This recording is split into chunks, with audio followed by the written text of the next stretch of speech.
Oh gosh. Hello everyone. Let me put this on a screen where it's all fair game, love and war. I'm Rich Taylor. This is another iteration of the Pickup Show. I think it's like I was counting all the videos and separating them. I think it's number 13. So can't cool. believe I've already done 26 live streams. This is crazy by myself. I mean, not by myself, with my brothers in arms. So, guys, you guys know me. My name is Dollar, aka Rich Taylor. If you want to know how I got my nickname Dollar, by the way, because I've been asked a lot, just ask Mel. Mel gave me the name, gave me that nickname because my YouTube handle was for the comic stuff was Dollar Ben Fodder. Just like Dollar Ben. You know what I mean? And it just stuck. So I'm Rich Taylor. You can find me on Instagram at _DO1LAR_. Also on Twitter at one word Dollar Ben Fodder. Facebook Live Hump Day Heroes. And let's start with our panel. Let's go with Triple D Dodgeball Sam. Thresholds of Out Reality. Dodgeball King. Esquire at day. Throwing fucking flame balls at night. Right. Dodgeball Sam. Go. What up, everybody? Sam here with Triple D Dodgeball Thresholds of Reality, bringing you the anime and the manga stuff you need to be looking out for. Awesome. I think the girls in Longshore are doing their show over there. Usually when that's over, this picks up. So we'll be a little slow at first, but it's all good. This guy down here. One of the first people in the comic community that I met through the content community, if I didn't already know them, the first person I've actually really met in person, Ferdbirdthenerd. Yeah. You guys know him as Ferdbirdthenerd from the Nerdberg Comic Report on Tales from the Flip Side. He has a Wednesday show. Tell us about your Wednesday show. Oh, just a guy by the name of Jay, also known as the Bad Boy Nerd. He does an FOC report. I don't really know that much about FOC. And I do talk about 3 books, kind of the hot, the hot, cold, and kind of long-term speculation, investment, whatever you want to call it. It's pretty fun. It's just short and quick though. It's like 40 minutes or less. We try to keep it pretty quick. So it's all good. Pretty fun stuff. And can they still find you on IG under Ferdbirdthenerd? I heard you have a link. You have a link tree too, right? Yeah, it's only like three links. Primarily, I'm on Twitter, Instagram, OnlyFans, YouTube. OnlyFans specifically. Yep, do a lot of OnlyFans. Yep, a lot of that. A lot of foot content.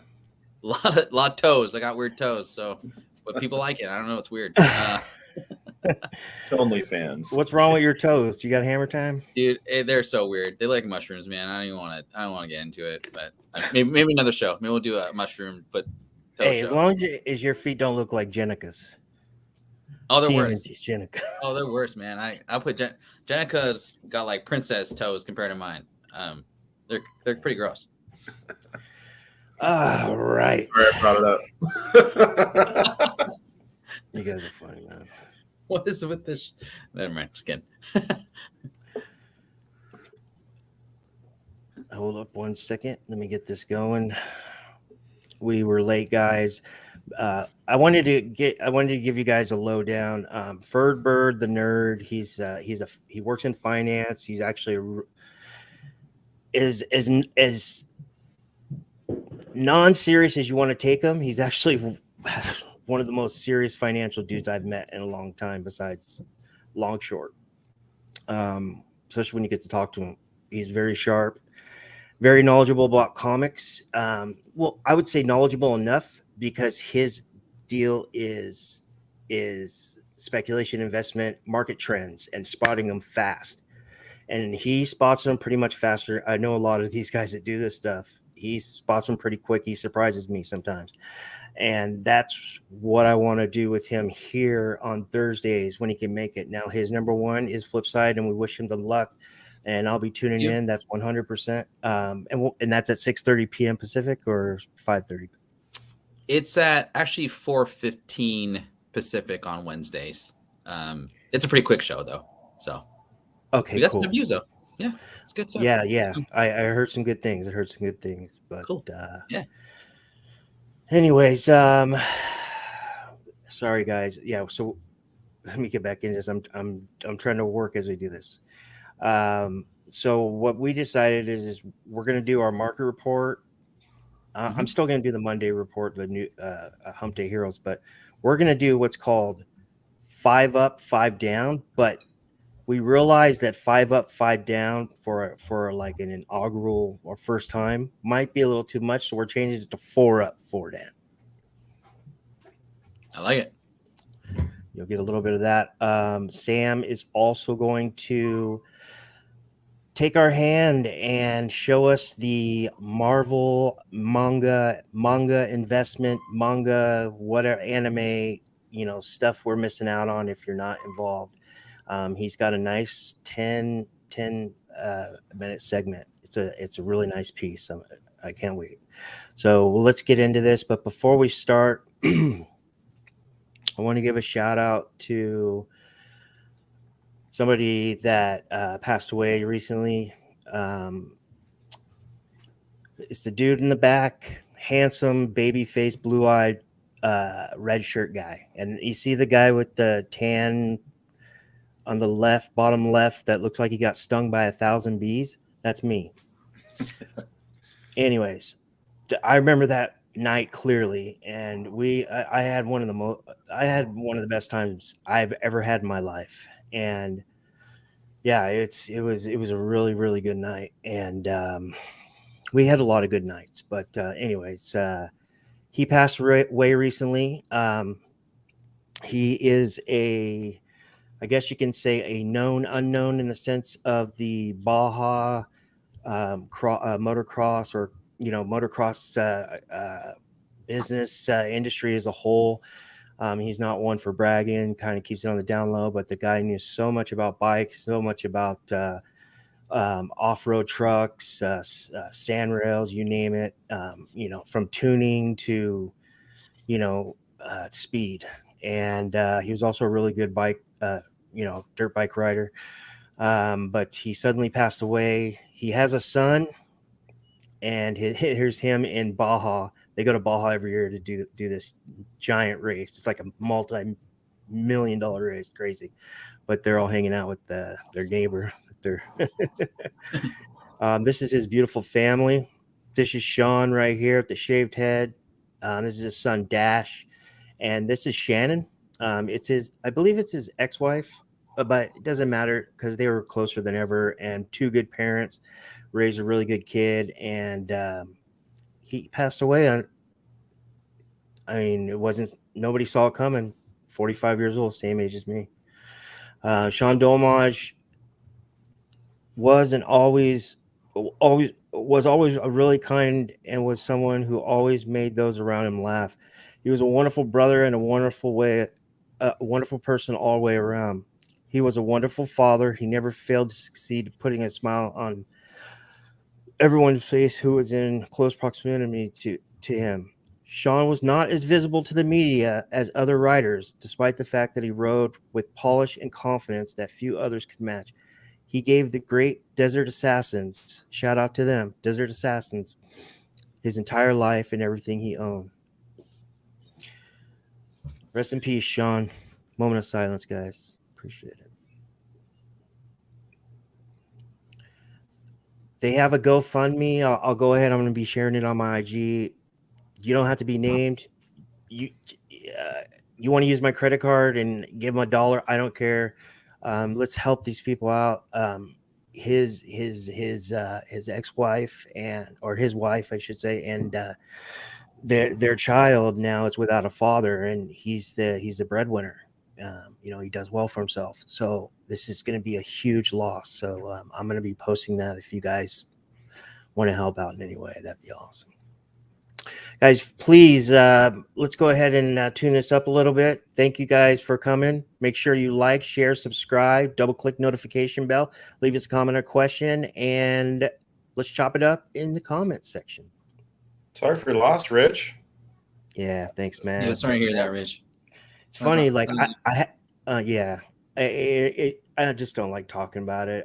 I mean, I wasn't as it was more like shocked. I hadn't seen the guy in like maybe 9 years, but I would talk to him. I would talk to him at least. It was really weird. We would still talk either via DM and then text or just DM and through I don't know. We'd always come across each other a couple times. And last time I talked to him, I said, "Hey man, we need to get together. Your son's cool. I want to meet him." And he's like, "Yeah, man, let's do it." So that was on IG, and yeah, and then all of a sudden this happened. I don't know. Anyways, this show tonight is sponsored by our sponsor, Sniff Comics. That's sniffcomics.com. Use code, as of tonight, YouTube 10. That's YouTube number 10 for 10% off your next order. Guys, make sure when you go into Sniff Comics and you register and you use this code, do him a favor and refer him to your neighbor. Trust this guy. Great store. Warner's got a warning, guys. It's going to take. Oh my God, did I spell that wrong? Warning, guys. Warning, guys. Contains spoilers. All right, here we go. So Batgirl is heading to theaters in 2023. I mean, it's about damn time, right? Batgirl, Batwoman. Let's get all the Bat females up there, right? No, you're not feeling it. No, sure. I feel you. I just don't want to get a copyright strike for sexism or something. No, I'm kidding. I'm totally joking. You got to be careful what you say nowadays. You know what I mean? It's I don't know. I don't have any comment either way. Don't talk about politics or what's the other one on a first date? Politics, religion. Yes. So, can you guys see that? Okay, good. So, Murphy's Multiverse got the story. John Sabato over there at murphysmultiverse.com got the story first, basically confirming that Batgirl's heading to theatrical release, and but it's going to start here, and that is in the UK, guys. Let me go ahead and pop this up. I don't know why I keep doing that. It's driving me insane. I gotta figure out new things about StreamYard all the time. Anyways, so this is the Batgirl we're about to see, correct, Sam? I mean, I'm just finding out about this. Okay. I thought you seemed like you were more tuned in than me. No, I read these. These came from last night, and then later news came from today. But yeah, they just basically said Batgirl's getting a theatrical release, and it's going to start in the UK, while the upcoming DCEU film Batgirl will be on an HBO Max exclusive in the US. It is slated to release in theaters across the pond. This article was dropped on CBR just under 24 hours ago. Upcoming DC Extended Universe film Batgirl appears to be heading for a theatrical release, just not in the US. According to an updated release schedule circulated by Warner Brothers, UK Batgirl is scheduled to hit cinemas in the UK in 2023, though a specific release date is not available. As far as the US is concerned, the film is still expected to release exclusively on HBO Max. Batgirl has long been slated to hit HBO Max stateside sometime in 2022, but at this time, it's unclear if the film's 2023 UK is an indicative of delay for the US release. Hence, thank you, COVID. Assholes. Well, fascinating. I wonder what version of Batgirl they're going to be going for. Yeah, that's interesting. Let's go ahead and hit the chat, and let's touch on that a little bit further. Patrick, always here first. Thank you. I think you DM'd me when I was either taking a nap or I'm usually always sleeping. So yeah, I was definitely sleeping. But yeah, you got your cards. Good. Thanks, man. Thank you for hitting me up on that. And the LOL. What's up, Martian Comic Hunter? Thank you guys. Thank you. What up, fellas? Planet Arizona, PAC. What's up, Richie? Hey, everyone. Hey, what's going on, my man? Thanks for joining us. Yeah, thank you very much. I appreciate you, man. Hey, thank you, Patrick. Hey, I'm good. You know, we had some good times together, and then I mean, there's a couple of times I just laugh. You know, we had our time. Just concerned about the family right now. That's all. Thank you. Good evening, all. Sorry for your loss. Thank you, Southpaw Brad. This is cool. Thank you, guys. All right, Landlubber. Let me hit PAC real quick. Damn, I had been after a nicer Tech 359 too. I better get one quick if it's not already. What's Tech 359? Is that first Batgirl? What is Tech? What is Tech 359? It must be initials. No, well, I guess I'm an idiot.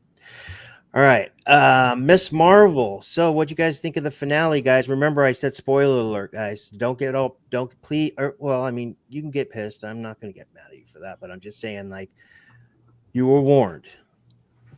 Anyways, the finale is going to reveal right here on the show if you haven't seen it. So, balance in 2, 1. Okay. So, Bruno broke it down to Kamala. Are you guys good with? I spoil this? Yeah, go ahead. Yeah, I watched it yesterday. I'm good. Okay, good. Broke it down to Kamala, basically saying that he wanted to find out more about Kamala activating the Bengal, the Bengal, Bengal. right? And if it's coming from Kamala or if it's coming from, her family, like her genetics. So he did like a full blown like gene run. Like this guy's like brilliant. This guy Bruno in the show. I think he's probably going to end up being the inventor in season 2 when the inventor comes. I think he's going to end up being it, and he's going to go after Miss Marvel because he wants to bang her, but she likes Kamran. But anyways, so damn Kamran.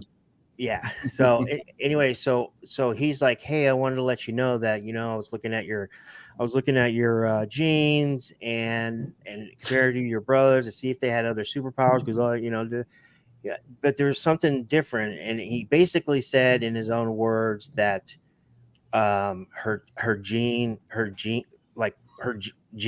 are, or her gene, one of her gene is mutilated, is a mutation. Actually, I think he even used the word mutation. He did. So, yeah. And then it all came out, and we're going to go here right now. And it all came out, and she went on to Reddit. This is how awesome she is. Okay. She went on to freaking Reddit, and she showed her Reddit screen name with the time and the date the show was really her. And she's like, I'm a huge fanboy. I'm all in the Marvel freaking spoiler chat. Like, yeah, it was pretty cool. There was some fan service, definitely. And so I was like, yeah, I was pretty pumped. And yeah, she's basically explaining why this Inhuman in the comics is not an Inhuman in the MCU, is a now mutant. I mean, I believe even Feige came out and said that, yeah, she's a mutant. We're going that way, right? Changing her origin completely. People were pissed off when I was at Flipside for her weapon origin changing a little bit. now, how do you like that? Changing from a freaking a Kree, a Supreme Kree science project in an Inhuman, or do you really want to be a mutant and you switch that to being a mutant, an X-Men? I mean, it's crazy, but hey, she explains why, and this is what she says, guys. And I'm going to bring this up here. She basically says it had to be done. It had to be done. I don't know what that means. it sounds like to me a possible 16-year-old girl trying to secure her future with Kevin Feige. But yeah, like basically what she's saying is that basically saying that this is the direction they decided to go. She didn't know about it until basically I think the week of the shoot of the 6th episode. She didn't know it. She saw the soft script, she called it, and she said that she said that she had to keep looking. She texted Kevin Feige, the first person, in all caps, and said, "You're freaking kidding me. You're kidding me. I love this. I love this." Now I'm going to read this. The finale of Miss Marvel gave fans more than they bargained for when it revealed Kamala Khan as the first mutant in the mainstream Marvel Cinematic Universe. Okay, this is actually written by Charles Murphy himself. For months, rumors, speculation, and some spurious leaks all centered around Kamala being exposed to Terrigen Mist and learning of her inhuman heritage during the finale. Instead, Marvel Studios chose to make Kamala a mutant, making her future in the MCU a completely unknown. It also seemed to spell the end of any hopes that the Inhumans would ever make their way into the stories of the MCU's or 616. Okay, he said the MCU's 616. I was going to get mad at him, so he knows it's 19999. Okay. Anyways, that's another argument. But as it turns out, Kamala's retcon isn't quite the death knell for the Inhumans that it might first appear to be. In the comics, Kamala is a new human, a branch of Inhumans created in mass when Black Bolt detonated a Terrigen bomb, causing thousands of humans of Inhuman lineage. What is that, like shit or something, or like dead bodies? Yeah, Lineage. It's just their descendant, their bloodline. Oh, okay. Causing thousands of humans. Oh, okay. Got it. And Pterogenesis and developing their inhuman gifts. The event, which occurred in the pages of 2013's Infinity War, or I'm sorry, Infinity #4, and I believe that's the same series that Thane makes his first appearance, right? And the Black Order. Yeah, I'm pretty sure it is. Mel, it's either 2010 or 2013. I don't know. Mel Ultra, they know it. I can't remember. Anyways, came out at a time when Marvel Comics was making a push to elevate the Inhumans' popularity and seeming to diminish the X-Men at the time, since at that time Fox still owned the live-action rights to the X-Men, and Marvel Studios was hard at work building the foundation they shared cinematic universe, still years away from being self-sustaining juggernaut it's since become. So no pun intended on the juggernaut, but basically saying that it's going to be a long time before they can blend those. They can get the story context built up from the source reporting that they use to build that origin story, because it's just not going to make the MCU doesn't want to have any kind of plot holes whatsoever. I think they made a minor mistake in the death of Doctor Strange, or Doctor Strange 2, but and they're making little minor mistakes too as well. I think Kevin Feige's throwing Earth 616 around way too much. I mean, it's just ridiculous. Earth 616 is the prime Marvel comic universe. Even in the Marvel A to Z official and updated all official handbooks, it says the first three phases, not 4 phases, the first 3 phases of movies were in Earth 19999.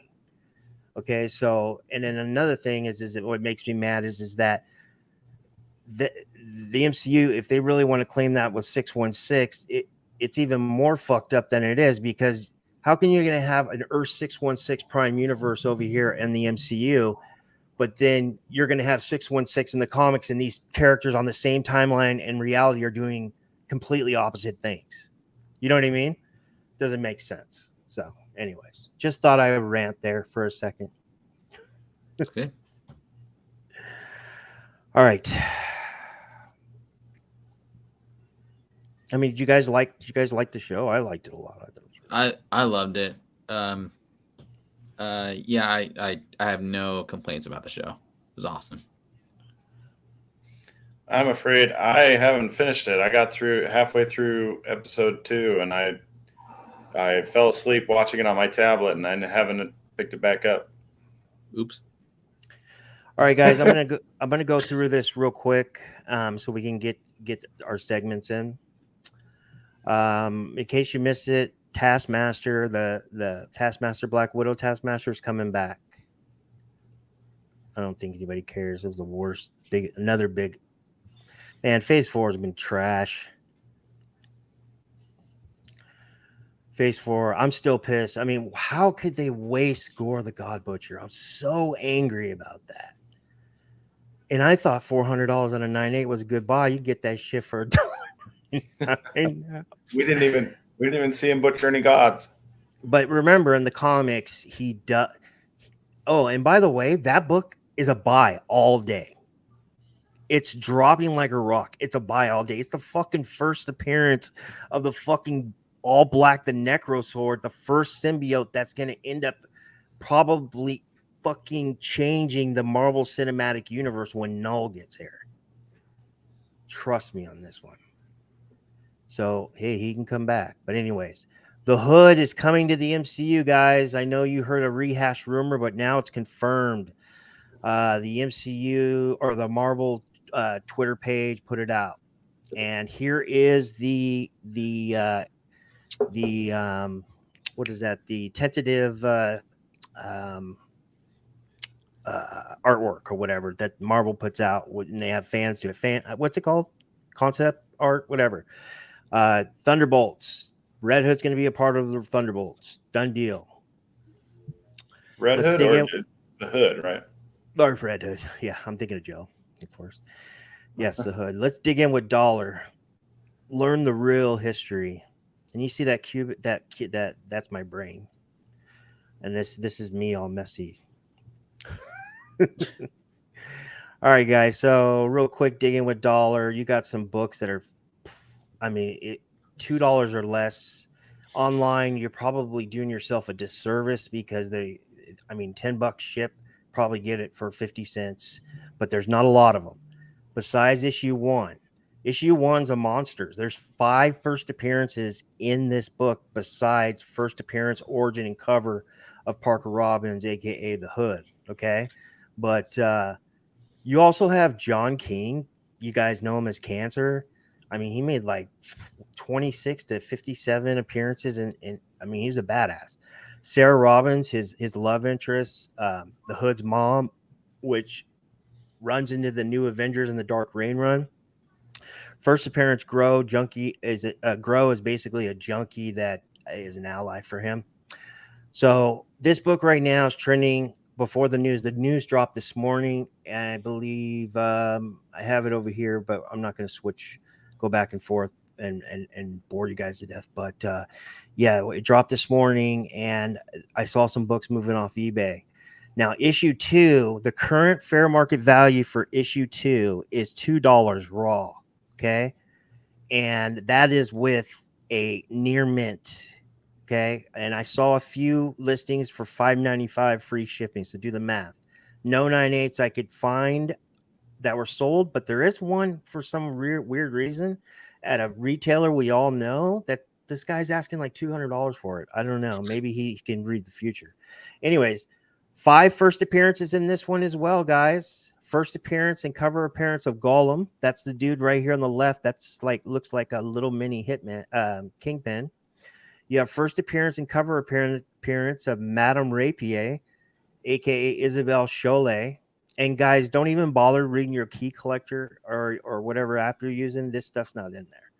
So this took a little bit of research, and I had to read this entire series today. So Madame Rapier, aka Isabel Chalet, is that how you say it? Okay.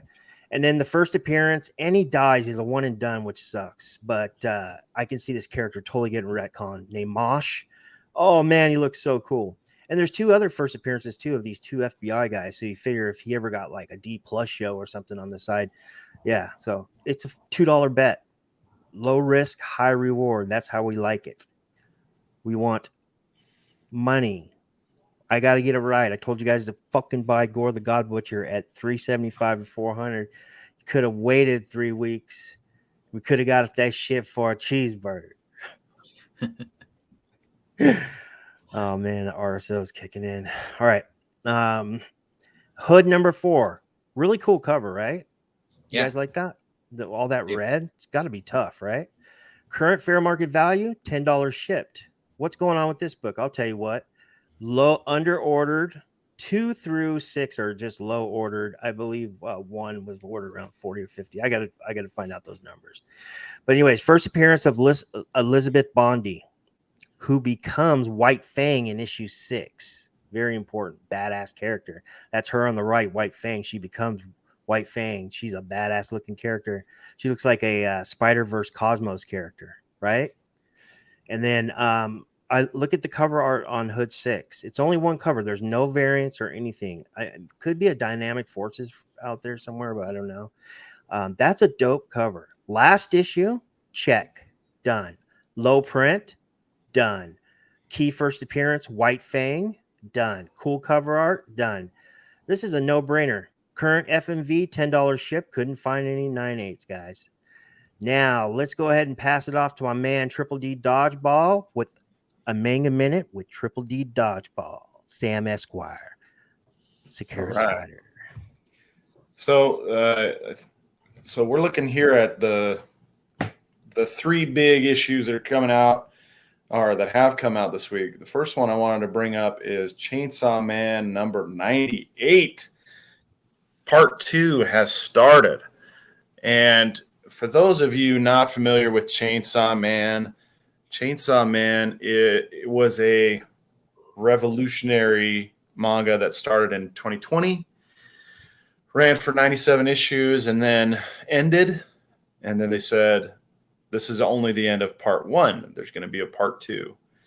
And so we've been waiting for about a year for part 2 to drop, and finally dropped just a couple days ago, Tuesday, and introduced us to Asa Mitaka, who looks like she's going to be the next big bad in the series. Is this her? Yeah, so we get a glimpse of her. What's going on here? Yeah, what's going on here? Here, let's so put it on the board. so the first That's crazy. first panel here on the left with the headless chicken. That is a chicken devil, and he becomes a class pet, and he is just awesome. All he does is tell chicken puns. He's like, "What the cluck?" And, and he's just and absolutely they pass him around. They pass him around. I don't want to spoil what happens to him, but dirty. That's dirty. But some things happen, and basically, what starts out as the teacher trying to have a class pet turns into what you see on the right, which is the teacher getting turned into a sword, gets his head and spine ripped out of his body, turned into a sword, and he's used to dispatch this schoolgirl who's made a pact with a demon of her own. And this introduces us to Asamitaka, she called herself the War Devil. So this is what we're looking forward to. It looks like Chainsaw Man is probably going to make its way through the 4 horsemen of the apocalypse, and part 2 is about the War Devil. So really excited about that coming back. You guys know, well, you may not know, but I do collect Chainsaw Man. It is raunchy and fun and crazy and scary. It's all kinds of things, and I think probably one of the most original titles to come out in a long time. So check that one out. The next one is Deadpool Samurai Volume 2. Deadpool Samurai is a manga title that Marvel is doing, featuring Deadpool facing off against some of the MCU's biggest villains, but in manga format. So he's teaming up with Sakura Spider and some other Spider-Man characters that they have here. And in Volume 2, he goes up against Thanos. He's also meeting a manga character called All Might. And Samurai, right? Isn't it? Yeah. Deadpool Samurai is what it's called. You can pick this one up digitally, but they also have hardcovers. Wait, 1 second. Sorry, Sam, I didn't mean to interrupt you. But isn't there besides the curved spider, it was a samurai spider or samurai? Yeah, there's actually a. So this Deadpool samurai is a Deadpool and then samurai. So this is a new character altogether. Samurai. All right, let me pull it up here. And guys, I've read the number 2 and 3 all the way through. It's so good, dude. I'm sold, baby. All right, so the characters in Deadpool Samurai are Deadpool, Sakura Spider, Kage, which is a symbiote. Kage meaning shadow, and then Nero Aratabi, who is, I think, who you're referring to as Samurai.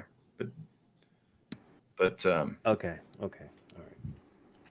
Those All are right, the people he's teaming up with. So are you done with this slide? Do you want me to move to the next? Because I see Thanos right here. Yeah, you got Thanos. That's who they're facing off up against in Volume 2, among other people. But you can get this digital and hard copy, is what I was trying to say. Cool. So yeah, now we can move on. Oh my gosh, you guys know One Punch Man, right? Hell yeah.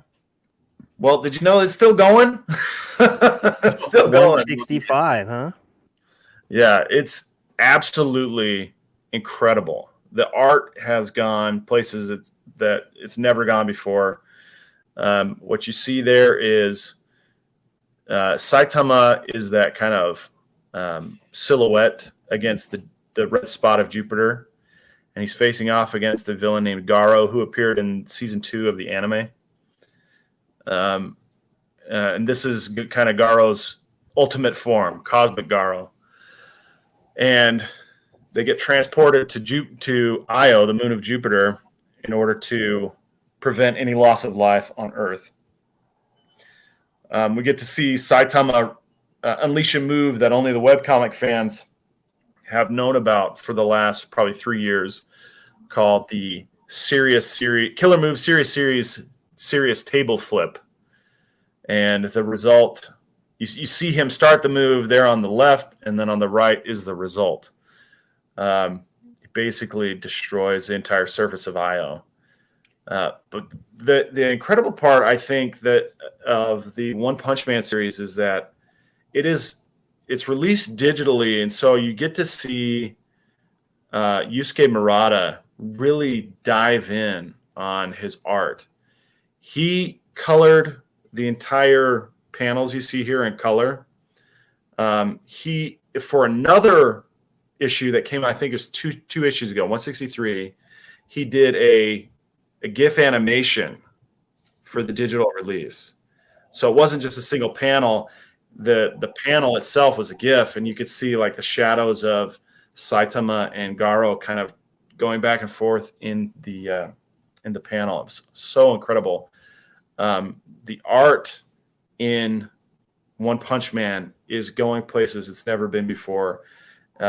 If you guys have the chance to pick these up, the volumes are on sale in your local bookstore, but this series is going incredible places. We're just about to wrap up the Monster Association arc with this battle, so we'll see where it heads to next. Is that all you got, buddy? That's what I got. That was a minute of manga. Triple D Dodge. We gotta come up with a fucking catchphrase for that, baby. Get your little theme song. All right, yeah. we're gonna do a nerd bird. I know Sam, you're not into comics as much as us, but bear with me if you don't mind, because I want you to stay. I like hanging out with you. Verified market research. This is what we're going to call it. No, I just stole this off the internet. But anyways, Ferdbird is, like I was saying earlier, I don't need to repeat myself. And so we're thinking about doing the 5 up, 5 down. But since it's our first time, we're going to keep it down. And we're going to do 4 books that are up that we might believe in or don't. and 4 down that we might believe in or not. Let's go. So this is my first one I submitted. Your villain, Hell Arisen 3 cover A is just has picked up steam recently. Some of that was artificially, I believe, inseminated by platforms and apps, but a Punchline, I guess they released on DCComics.com that Punchline was getting her full ongoing, I believe, is it a 6-issue or 12-issue series? I'm not sure. I kind of pushed it to the side, to be honest. I didn't really. Yeah. So, anyways, this is one of the weird, not weirdest, but messiest first appearances. Don't even want to get into it, but I love this book long term. It's just tough betting on DC right now. So tough. It is so tough.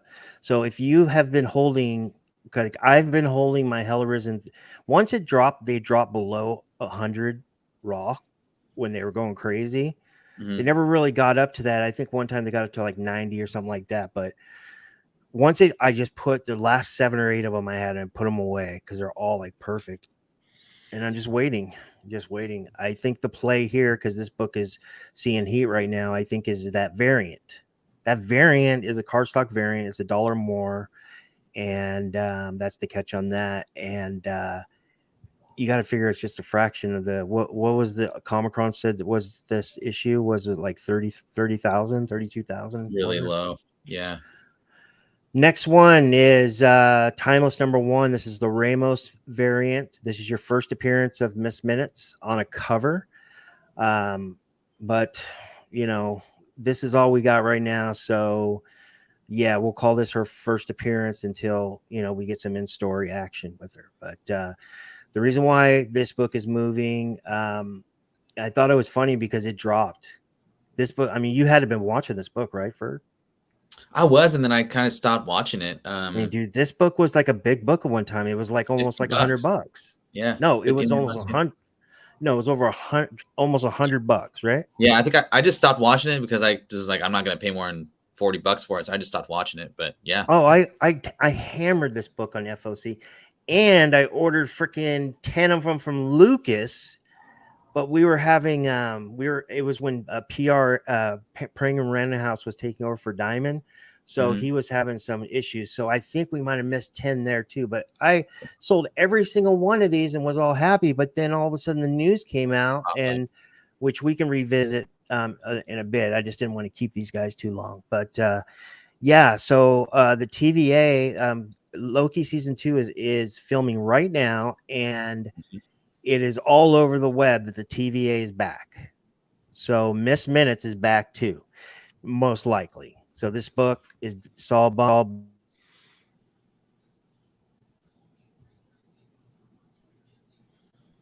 Can you guys hear me? Yep.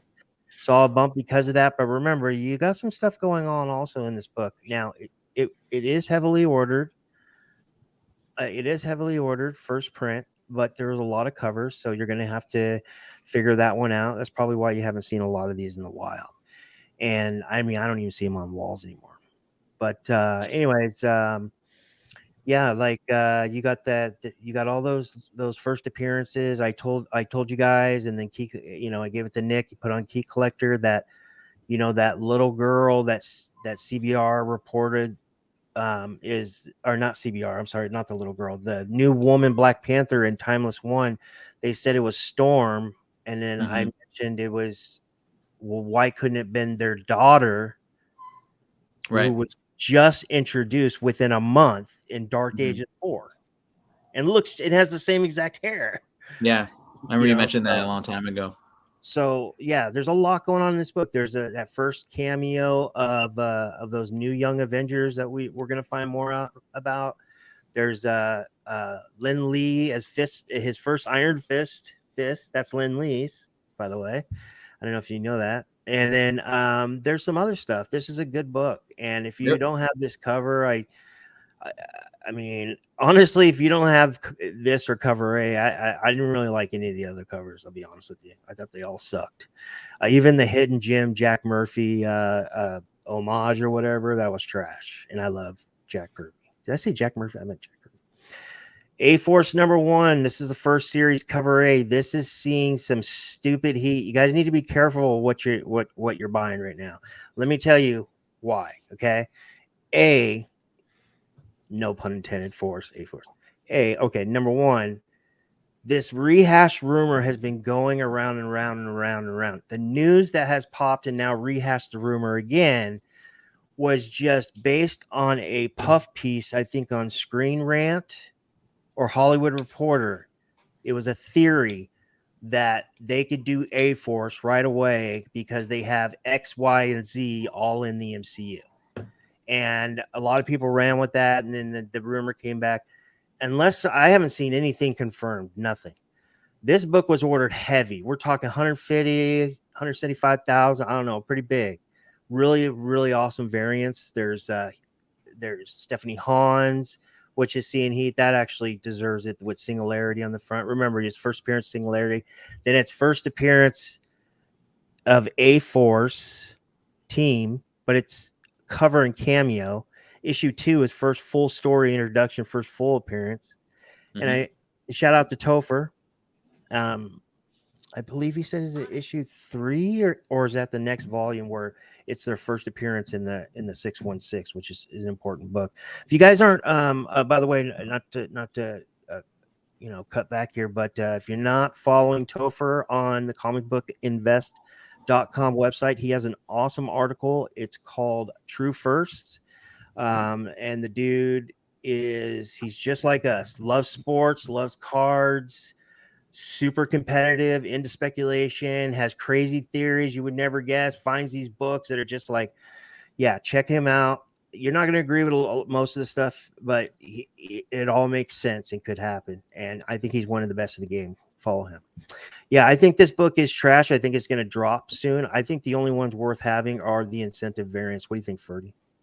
I agree. I probably sold 2 of these 9/8s for like $120 a piece, and I was happy. I mean, if you find it for like $10, maybe, but yeah, you're right. And team books just don't really jive with me too much. Yeah. All right. So now these are the 4 up. These are the 4 downs. These books are basically in a dip, but he likes them. Ferdy. Hang on one second. Oops. What happened there? Okay, let's put Ferdy on there. And let's... All right. Why do you like this book, buddy? And tell me what's going on with this book. So I recently saw some heat coming on this book just because he announced it in the new show. It was I mean, for me, and dudes kind of my age or our age, I guess you could say. I mean, this version of the X-Men got us into comics just because the show, mid-90s show, and all that good stuff. They're revamping it, so I feel like there's a lot of kind of attention being drawn back to X-Men. Obviously, with the ending of Miss Marvel, mutants are coming for sure. So I just feel like the tea leaves and the recent projects that Marvel's introducing, this is a good pickup. And you can find it, pretty much anywhere, I'd say. So, yeah, it's funny. I just did the first part. I need to do the other 3 parts, and maybe you could do it with me. So this X-Men Adventures animation had its own reality, of course, not 616, right? So you have, like, for instance, Gambit first appearance, whatever, X-Men Annual 14, and then 266, but then this Gambit is a different Gambit in this animation universe. So these characters with iconic covers and classic cover art, John Byrne, show like that, Jim Lee, freaking new first appearances for these characters in the animation. And X-Men, if X-Men 97 is a hit, these could pop off. There's a lot of keys in there.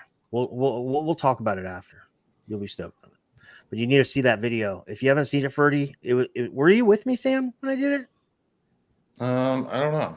Yeah, you were. When we did the X-Men Adventures, remember Volume 1? Oh yeah.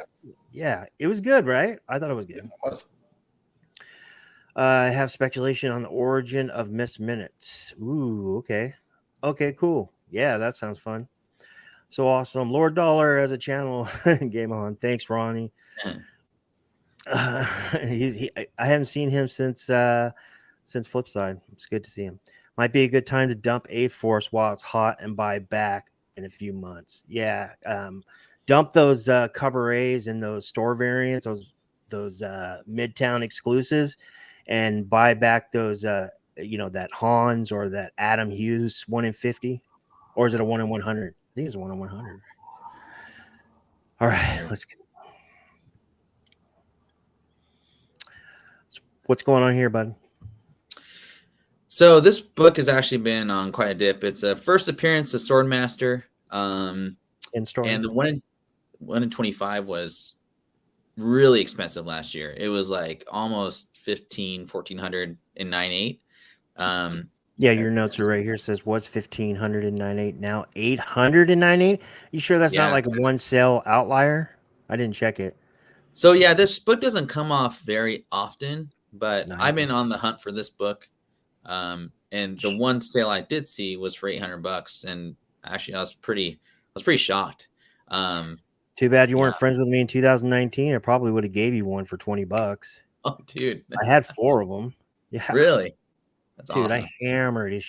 I hammered one, but I didn't get any 1 in 50s. I got 2 1 in 25s, but I never got the 1 in 50 from the retailer. I think she said it was damaged, but whatever. It doesn't matter. She hooked me up. But long story short, when issue 2 came out, yeah, because I was like, not even a cameo with the cover for Swordmaster. I was like, fuck this. Issue 2, I'm hammering it, and boom. Yeah. Yeah. He's right in the center there too, so it's kind of cool. Mm-hmm. But yeah. And he's whatchamacallit? I don't mean to be disrespectful. I just don't prefer Ron Lim's art, comic book art. Yeah. But this is one of his best covers. It's a lot going on, but yeah, it's cool. Yeah. So, retailers ordered this book from Comic-Con between 20 and 22,000. The issue 1, I believe, was at 67 to 70K last time we checked. And I remember on FOC, I believe that book was on FOC 2019. It was either May or I think it was May. End of May. It was like Memorial Day weekend, I believe, or the week after. It was on FOC issue 1. And I want to say it was like an unlocked variant. So basically every cover A you bought, or every open order, oh no, that's what it was. Every open order cover that you bought, they matched it with a connecting variant or something else. Because the War, a lot of people were not happy with the War of Realms, and nobody was ordering New Agents of Atlas except the Asian community. Except me. Yeah, seriously. And speculators. What's going on here, bud? You came to rub it in?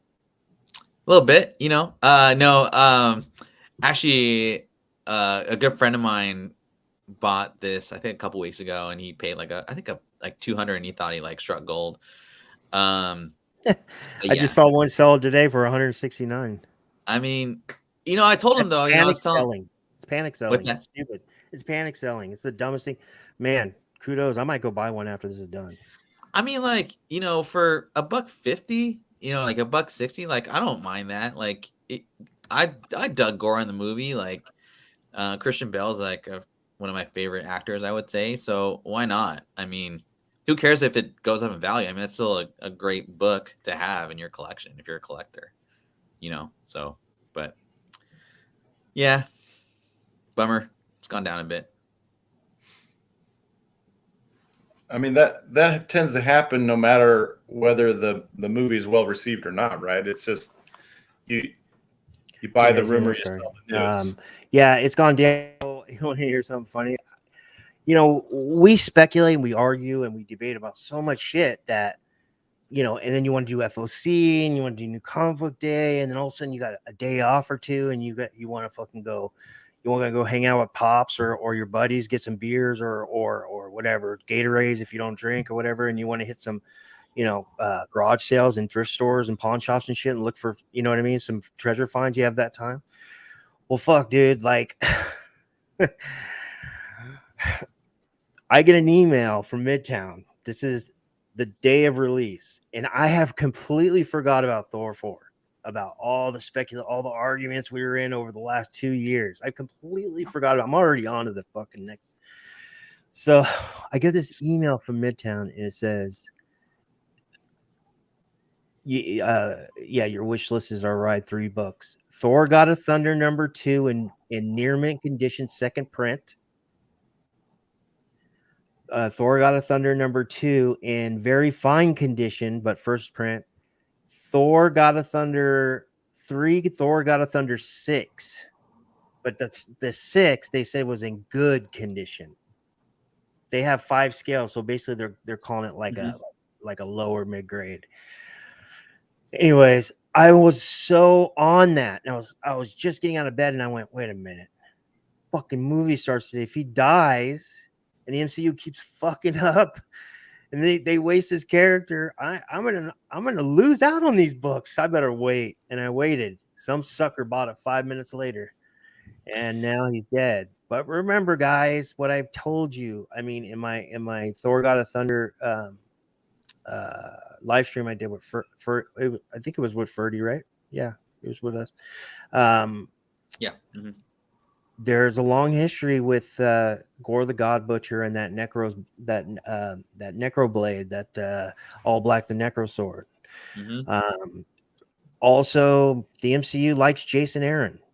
Obviously, they've used a lot of his context, story context for source reporting and building their scripts and screenplays. Okay, he has written Thor God of Thunder 1 through 25. He has written King Thor, where Gore comes back and is resurrected by Loki through the all black the necro sword, and he becomes a god, the god of god butchers. Like, it's crazy. But yeah, and it's really cool books, still really cheap. But anyways, this guy might not be dead. I mean, Daniel RPK is not right about everything. I know that now. He did say Christian Bale signed. I have the article. I know he took it down on Reddit, but he did say, and he stood by it. He said Bale signed a multi-contract deal with the Marvel Studios. So I don't know what that means. I don't care, but all I know is I'm pissed off because when I saw him swinging that all black necro blade with that fucking monk's outfit on, he looked like he had a bathrobe on. I was so pissed off, dude. Like, even when he got in like his strike pose, like, he would create a base. Like, when somebody's fighting, they angle off and they create a base. Like, you couldn't see like the athleticism because it was like covering his fucking whatever he was trying to hide. Dude, they fucked that character up so bad, and I don't care. He didn't have a nose. I was cool with the face, but the fact they didn't CGI that fucking symbiote to be around that fucking his G-string and the muscles, they fucked up. They fucked that character up. And I like Taika Waititi. I loved Ragnarok, but I'm already can tell he fucked one of the scariest villains since Null. One of the fucking most butchering and empathetic as well villains in Marvel Comics, in Gore the God Butcher, created by Jason Aaron, and fucking fucked him up. Oh, pisses me off, man. Planet Arizona, if you go and you enjoy it, don't feel bad. There's a lot to enjoy about the movie. But I want to see the rest. I only saw the fucking up to it, and I'm gonna go see it with my family. Maybe I'll have a better outlook on it. It's like you need to go to therapy, man. No, it's just Okay. it bums me. Well, it's bumming me out because like I understood. Okay, so I understood. Like, here, let's get real here. So I understood what Disney did. They bought an already self-oiled running money machine in Marvel Studios with Kevin Feige. Okay, then they bought or they had Star Wars first, then they bought that. So that way they could corner both markets. The market where pop culture is just like the books or die, Star Wars, and the other one where we can fuck around and build our own continuity. Because most people don't even read comics nowadays, right? Yeah. And that's what they did. And now they brought in these writers. They brought in these writers that don't know anything about comics, don't care about comics. And shout out to Bale, man. I mean, he said he's up for Batman again. I mean, this guy, whew, man, I love him. He's one of my favorite actors. But anyways, yeah, like it's just I don't know. It's just Kamala's a fucking X-Men now. I mean, it's weird, dude. This is just starting to get weird. And I have never had a rant ever like this in my life about the MCU. I've never said anything bad about them. I've always like meant, say my little things, but man, I'm so disappointed. That's fine. I don't care. Thing is though, I really hope they don't fuck the Necroblade up. Because the Necroverse, or I'm sorry, the Necroverse, the all black, the Necro sword is the key to Null. So a question for you real quick, Dollar. Mm-hmm. Because I felt that the sword wasn't a character like it could have been. Like it was just, it looked like just a regular Excalibur sword. Right. Were you ultimately disappointed by the fact that it was just a regular No. sword, or No, because I kind of was? Oh, okay. Oh, I got you. Well, It remember, was just my own personal opinion. Like I don't really, it wasn't like, oh man, this movie sucks. The sword's not there. But no, like, I understand. I guess like I kind of agree. I It agree was with like you. gold shining instead of Yeah, like it looked like a knight sword. It didn't look creepy enough for me. So yeah, that's and kind they of had all that build up when the sword came out of nowhere, like in the beginning. I kind of wish they would have done a little bit more CGI or whatever with the sword, but that was my one, I guess, rant or just curiosity. Like, what would you feel about it? Well, remember, Taika Waititi said that Hela had the all black, the Necro Oh, sword right. in Ragnarok. So remember what it looked like when she was wielding. Okay. Now, a symbiote only reacts to its host, right? Right. So even though the forged blade is the host within the host connected to Null, the actual symbiote, the Exelon breaks onto the character that's using them, in which it bonds into, you get symbiosis, and then the symbiote starts taking after that personality. Okay, so what I mean by that is maybe that's why the sword was gold when he had it, and Hela's it was black because maybe he really did, his origin is his, maybe it really was sad, and maybe he's doing right by avenging his, what happened in his life. But Hela is just pure evil. Yeah. She was just like, fuck you. You know what I mean? So that's the way I look at it. I don't know. Am I crazy? No, I generally wanted your opinion about it. Yeah. What's this one? So, I've actually seen something is killing the trailer #1 across the board. Just I won't say drop, but I guess corrected in value. I just picked this one because it wasn't like a first, second, or third print. It was, it was like the same. It came out the same day the first one came out. This was as high as like 1,000 I saw at one point. And it's dipped down recently in the past month or so to 400, which I think is still pretty healthy. I think it's a correction, not like a crash. This, I know Something's Children is optioned. Jenny Frison, this cover is actually my favorite out of all of the #1s, so I picked this one. Jenny Frison is a great artist, and it's an optioned popular book. Let me ask you a question. In your opinion, not collector wise, but comic book investment speculation. Yeah. Is it more important long term to have character in book and on cover, or just in book and just an unbelievable cover? I would say kind of going back to what you said previously, as people don't read books as often as they used to be or used to, and Right. just the argument of first appearance versus cameo versus whatever or one panel. I think for me, I'd rather have like first cover if it's like the next, like if it's the next issue after, you know what I mean? Like just personally for like as a collector, like we were talking about last week about Black Panther 3 and first appearance of Tosin. Out of all of the books, regardless of price, like if you're a collector, second print BP3 is the one to have because he's on the cover and he's inside the pages. Right. But yeah, I think ultimately people are But more looking. 30K you said on that book, 33K or something like that, ordered by retailers. Yeah, some like not that much. You'd think it'd be more, but yeah, it's like 33, mid 30s. I mean, it's high for a late printing, but that's still, Yeah. I mean, still in the lower end of pendulum. But yeah, that's a Right. good point. Good point.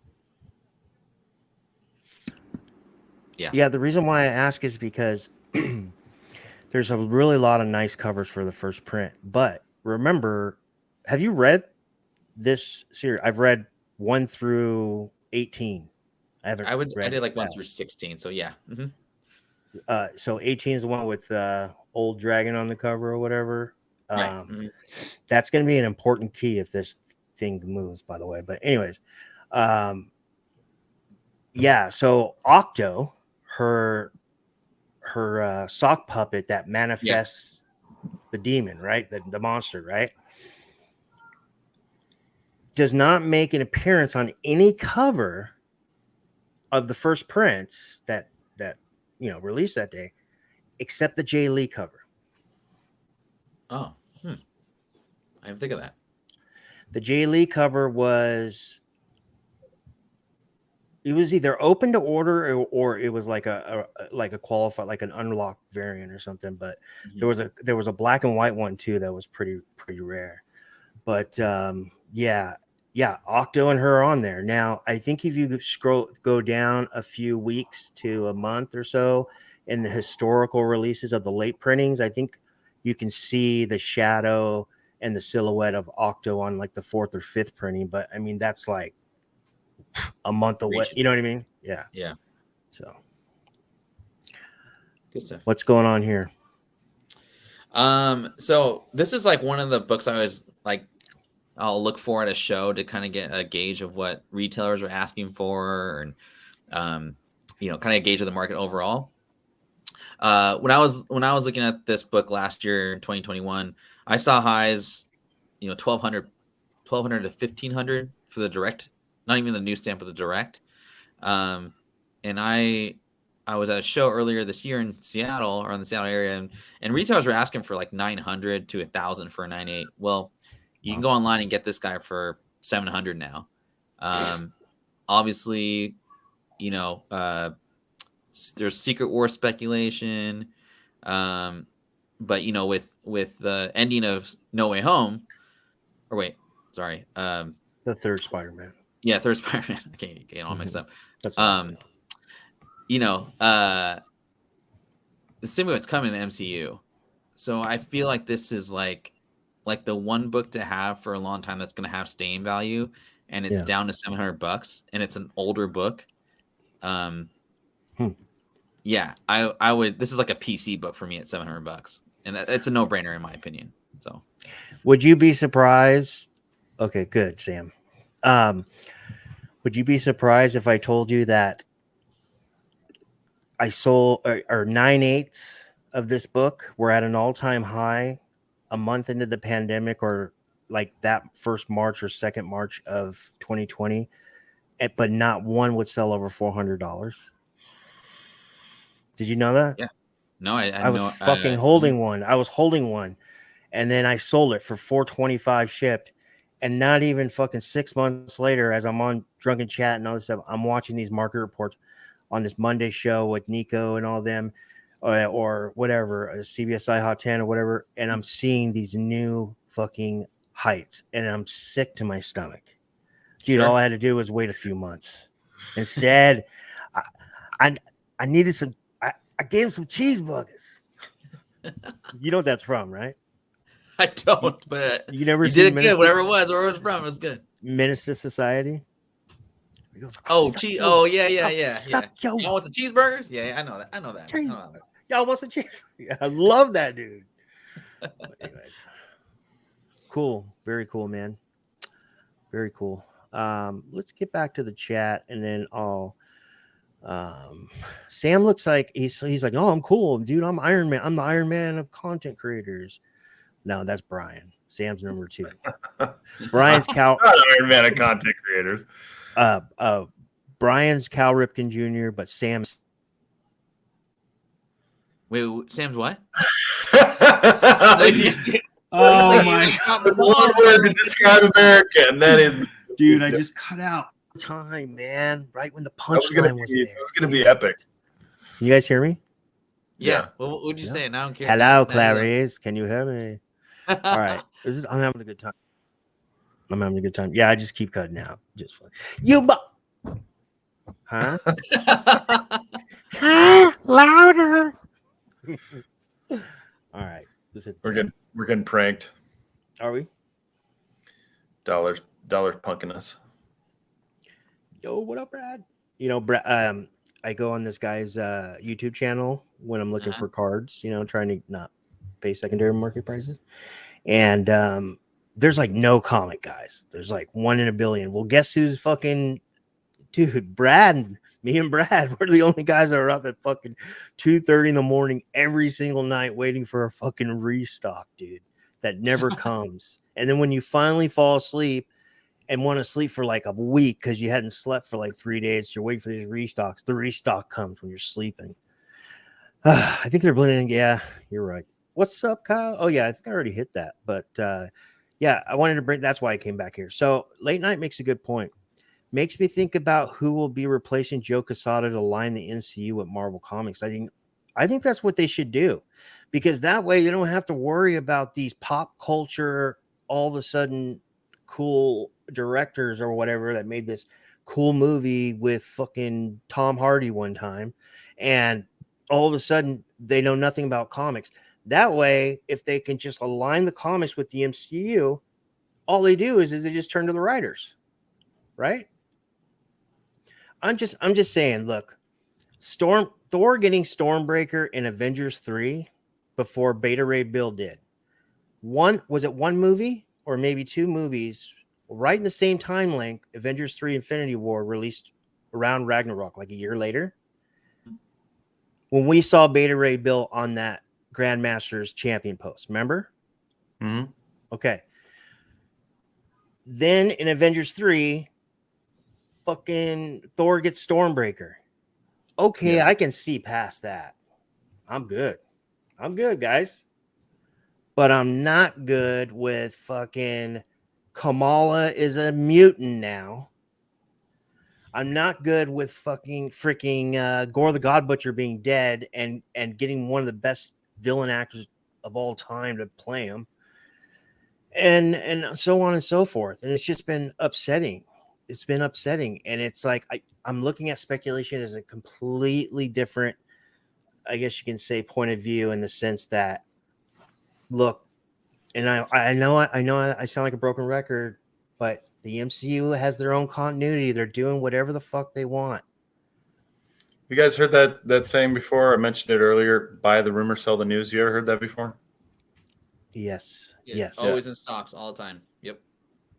Yeah. So that's how you gauge the cycles of these movies, right? And TV shows is when they start rumoring the stuff that's going to happen. That's when you start, that's when you start to see the prices go up. But before the actual program releases, the show or the movie or whatever, like as soon as those things drop, you're going to see the price drop, regardless of whether it's a good one or a bad one. Because perfect point. It doesn't matter. It doesn't matter if it's good or bad. It's going to drop. Yeah. Well, the price is going to drop. So you buy the rumor, you sell the news. Yeah, always. Totally agree with you. Pickles Nichols. I think they are setting up Kang to be the Beyonder for Secret Wars going forward. Yeah, I think you're right. Yeah. Sell on news. So never, and then buy when you ain't hearing nothing. Yeah, I get that part, and that's why we do all these market reports. If you guys notice in kind of our circle of content creators, we all have a market report because we find it crucial to, at least I do, and I am guessing you guys do too, that people that are getting into this and investing and to looking at a speculation like I look at it, you need to not do the wrong thing. You don't, when you get those alerts, you don't rush to buy unless you have a comic stop across the way with dollar bins. Okay. Yep. You don't go to fucking eBay. You do not go to eBay. I wouldn't even, I mean, I don't have a problem if you rush to my comic shop or Midtown, and I'm not sponsored by any of these, but I am sponsored by Sniff Comics. Actually, if you went to sniffcomics.com and use the code YouTube10, you'll get 10% off your order. But anyways, yeah, go to his site. He's got good stuff. But man, I segued that, huh? So that's perfect. That's delicious. Yeah. Yeah. So yeah, it's just like you know, because I've made a lot of mistakes. I've hit a lot of good books. All these people go, "Damn, Rich, you got all these good books." I'm like, no, I got a lot of fucking firewood back there. You know what I mean? Like, I got all these FOC orders that are just, I mean, they're brand new. They're all mint condition, no bags and boards. I got probably 4, maybe 5 long boxes of just all these comics, it's keys and everything. A lot of wood. And you take the win, like Phil Lee told me when I sold my Star Wars 42, and I told him how much. He said, well, that's down and Book of Boba's coming, but you got to take a win when you take a win. Yep. Right? Choose your battles, particularly take your win and go on. Yeah, sure. I my Gore the God Butcher video, it took stones for me to do that, to go against what I honestly believed in my gut is the wrong thing to be preaching about. You know, I knew King is Thanos. I'm just thinking one needs a 1A, you know. And I made that content. I love it, and it was a really good show. Unfortunately, they ruined the character. Sure, I'm a little emotionally invested, not money wise. I don't really care about the book, but the character, I really like the character. I'm bummed about that. But at least we have the all black Necro sword, and that's what's really cool. So let me get back into this real quick, and because Sam's tired. I know he had a long day. I think that's it. Yeah, I think we're good. I'm gonna go through the Marvel cards and sports cards report. Sam, do you want to hang out? I'll dip. Okay. All right. Cool. All right. Hey, Bird. Nice to meet you, Rick, Sam. Chat. You're gonna leave? Oh, you jerk. Yeah, all right, man. Next Thursday. Yep. We'll see you then. Cool. More dodgeball videos. So we're gonna work on 4 up, 4 down. I think we could probably do 5 up, 5 down. We'll keep it 5 up, 5 down. We can do that it. Was our first time. I like that. That right? I do like that. It's cool. Yeah. Just let me know. Yeah. Whatever. I mean, we don't agree. No, that's good though. We don't really agree on a lot of stuff. Well, I like your perspective too, because yeah, I look at things differently. You know, I feel like I'm kind of in the middle between like a moviegoer that doesn't have like a huge kind of like relation or like I don't know what you call it, but like passion into like how the story goes. But I'm also like, but it has to be right. You know what I mean? So and I wonder like this with like the MCU as a whole, like when it comes to speculation, the story, like how, why did they kill off Christian Bale, right away? And is it like, are they trying? So they know that we're gonna watch those movies regardless of how like bad it is, right? Right. So is it like, do they sit in these studios or like these production meetings and stuff and say, okay, we got the Marvel fanboys in. How do we get these new crop of people to come in and watch the Weekend Warriors? Show? Yeah. Because that's who they really want. And it would make sense to have a new Joe Quesada that kind of like mirrors, like just kind of so it flows kind of like evenly. But I honestly think that like the the moviegoer that wants to go see like a fun show like Thor, quote unquote. Because I got a lot of good positive feedback about Thor from people that aren't Marvel fans at all. I wonder if like it's too smart for them. Not smart, I shouldn't say smart, but like too much Jeez. detail is kind of like, I gotta You're like a read all this dick. stuff. Don't be No, smug. I would say too smart. I mean, too smart and like having to know Marvel.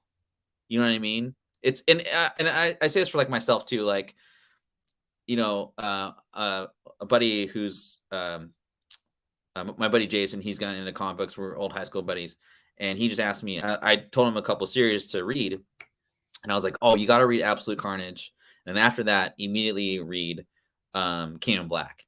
And he asked me, "Do I need to read Venom 1 through 24?" I'm like, "You don't have to, you know."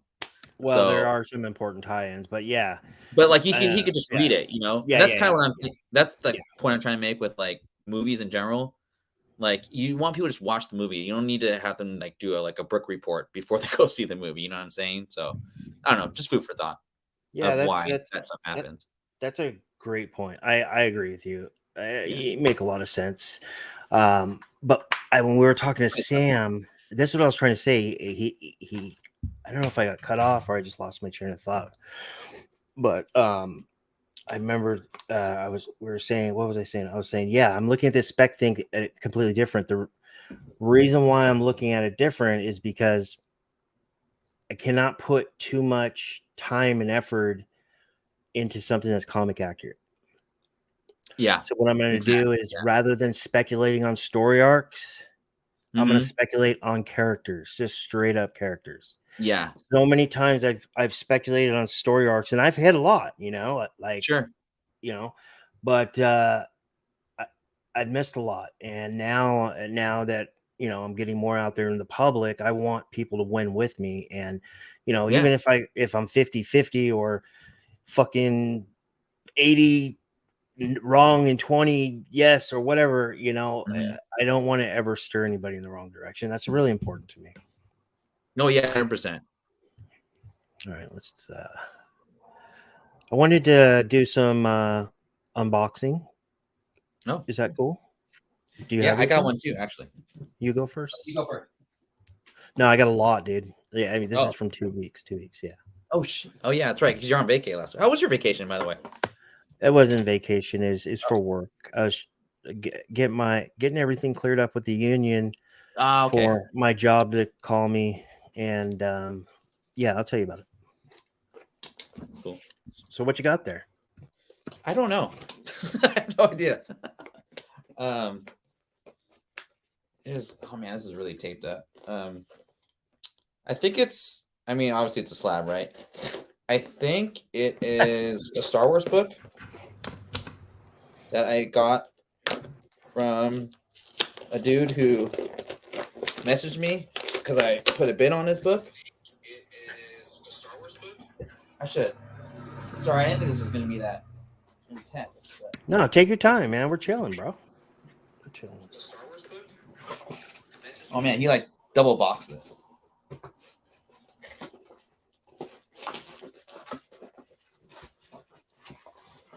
Live TV is awesome.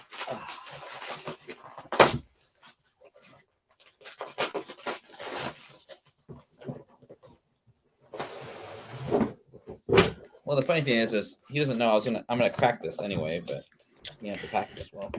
So, guys, why Ferdbirdthenerd is getting out his plastic scissors in his sippy cup to open the slab? Let's go ahead and mention our sponsor one more time.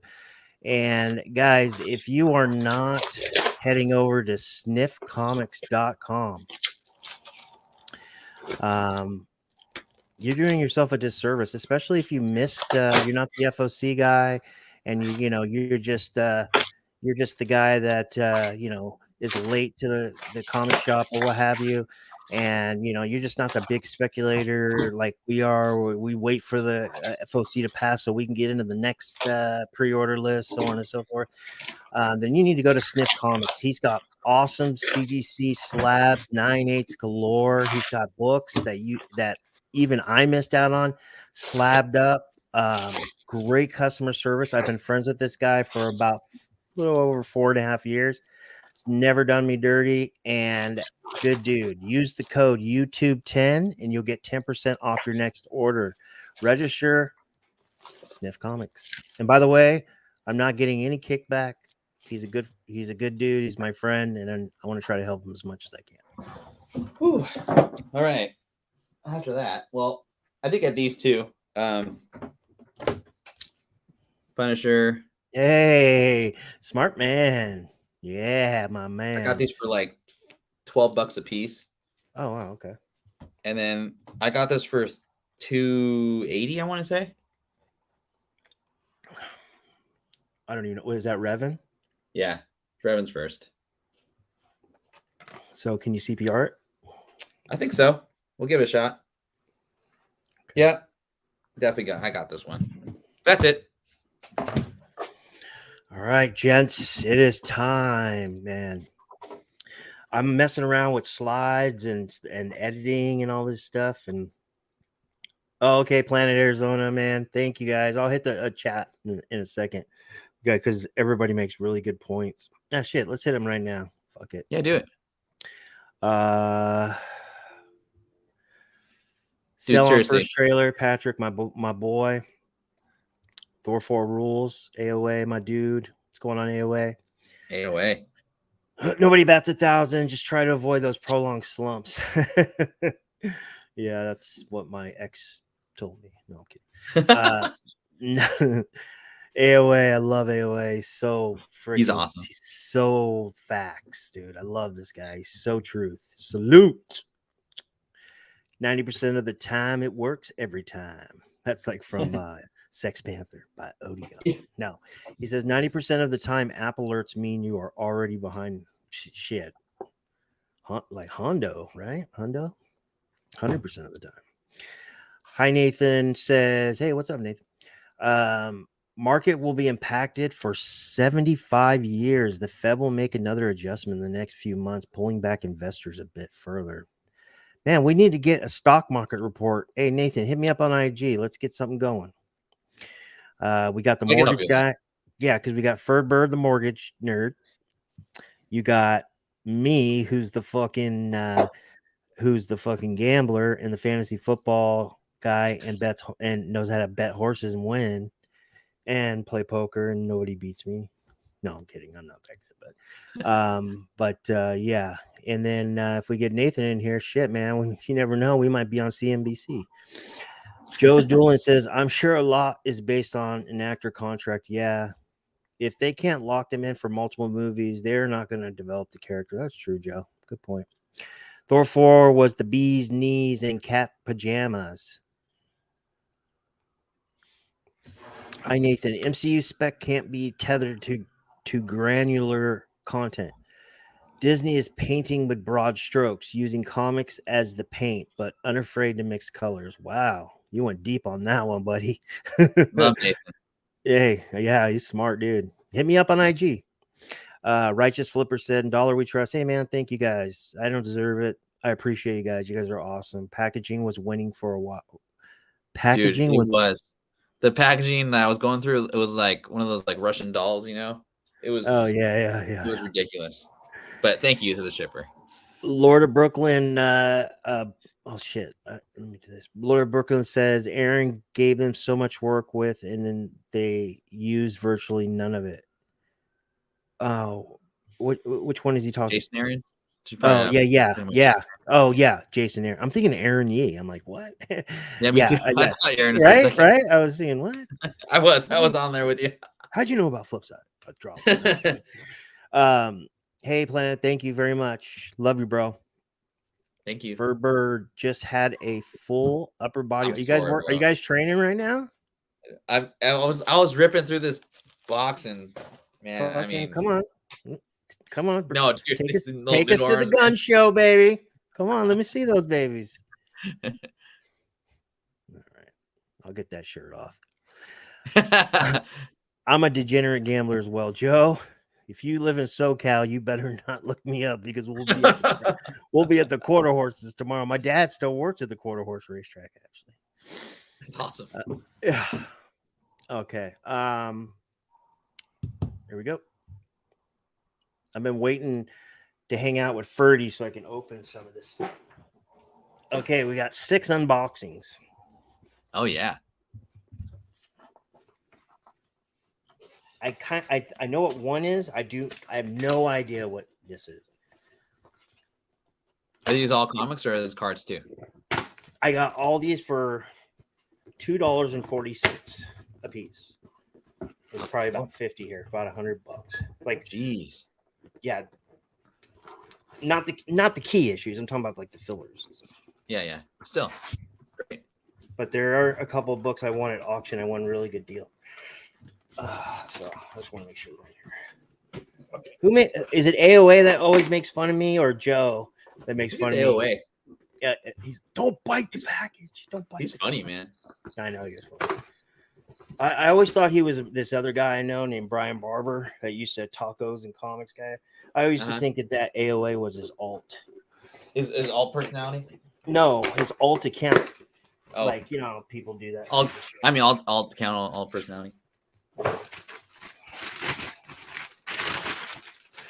What is this? Holy mackerel.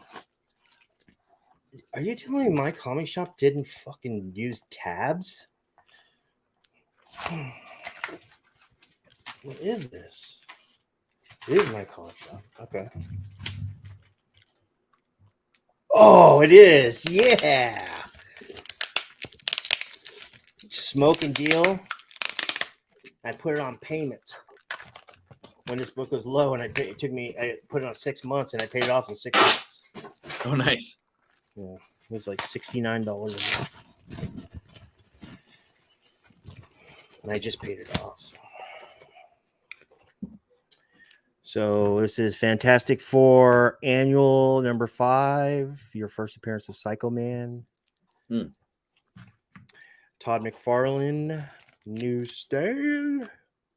Oh. And this one. There it is. The classic Miles cover. You can't go wrong long term with first print. Nope. Is it clean? Do you need to clean it or? No, All I right. need to press it. I can already see the dude pressed it. Mm-hmm. Yeah, he totally pressed this. What a fucking piece of shit. Dude, they marked this 9.2? Oh, man, we're going to do a video.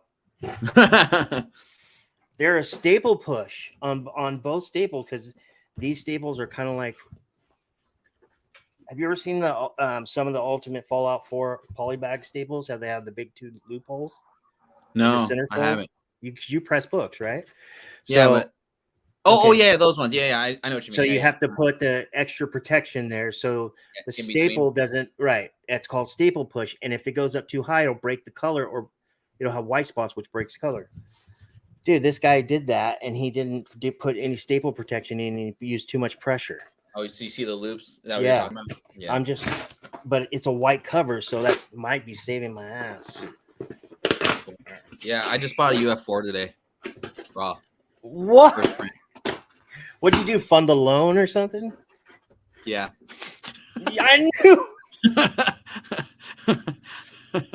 You are. I had a good month last me, month, dude.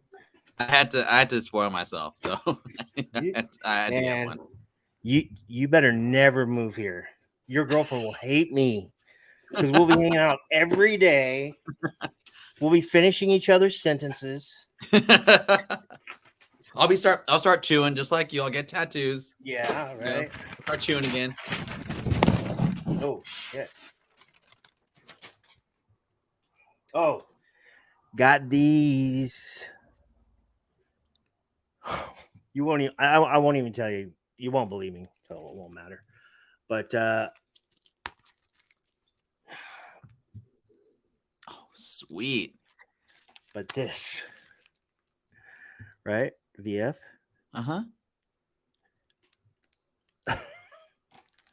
$6.37 on this one. Seriously? paid full price on this one though. I think it was like $50. Still, They I love fucked that up. book, man.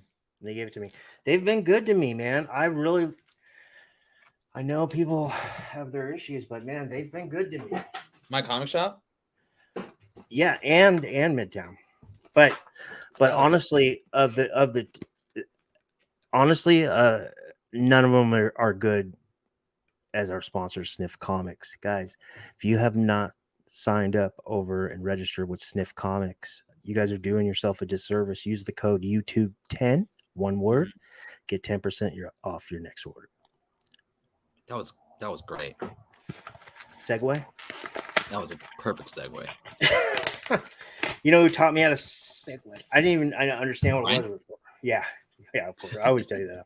Dude, Brian, let me guess. The Brian? first time I heard Brian, it was on a podcast, and I was like, "This guy's got a good voice." Yeah, Sounds Brian's like that. And then when I saw him, I was like, "Oh, you didn't look at anything like his voice at all." I mean, I don't know what I was picturing. Really smart, very talented person. Nice. I'd love to meet him one day. He's very talented. I don't know what the hell this is. Okay, guys, refresh my memory. I have 6 copies of Avengers 57 and Jason Aaron. Is there a first in this? Is it that new character, the Super Soldier character? What number is that? 57. It just came out a couple weeks ago. I don't remember ordering it. I don't remember. All I know is I really enjoyed that book. I don't know. Am I not holding up the here, let me hold these up better because I know one person was like, dude. So here was the first box. It was these were the comics I had on layaway. Took me 6 months, but I got it done. Fantastic Four annual number 5. They marked it as a VG minus 3.5.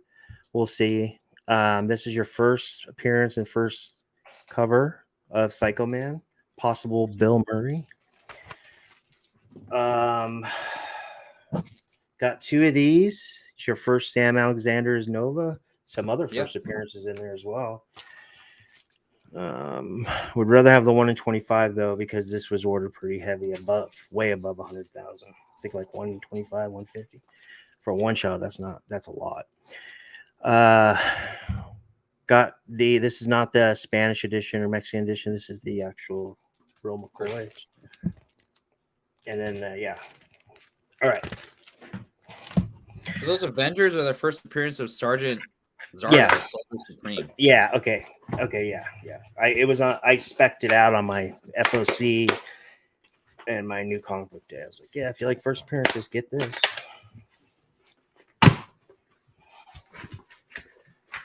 Oh,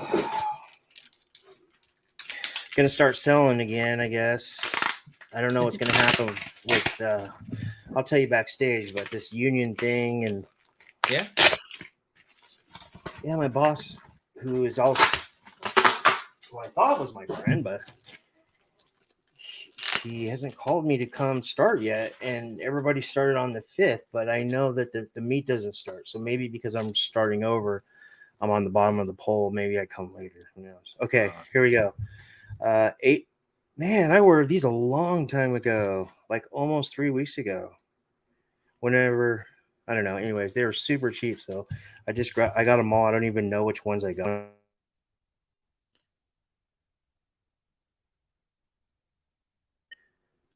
Oh.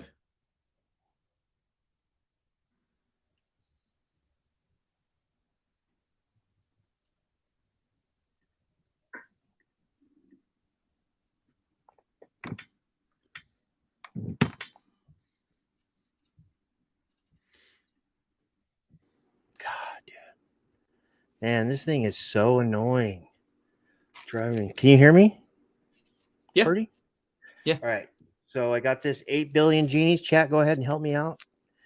What is this cover? It says cover number 1. I like this cover. I got that. Yeah. That was super cheap. And then I got these were all like $2.40. $2.40. Seriously? Nice. Yeah. And then these were $2. This is issue 1. It's the photo copy. These were $2. When I cleaned it out, I was thinking, man, this is so low. I better put something else in there. They might not. So I found these too. I did a little more deep dive and I found these. Oh, dude, that's beautiful. These are 8 billion genies. This is a Frizen, right? Or Bartel?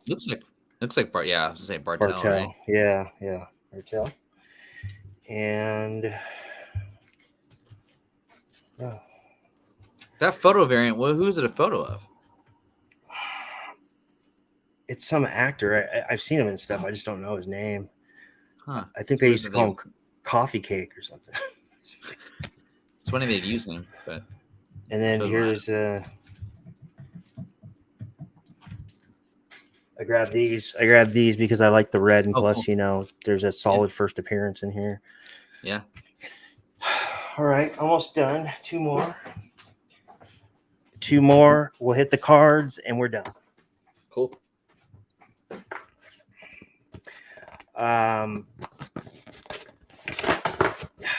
You guys having fun? Chat. I haven't hit you up in a while. I haven't said hi. Don't think I haven't forgot about you. Love you guys. Love you guys and gals. Everybody's help.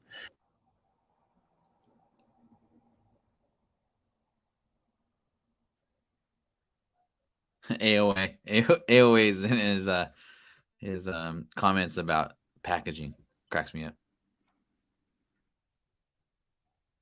This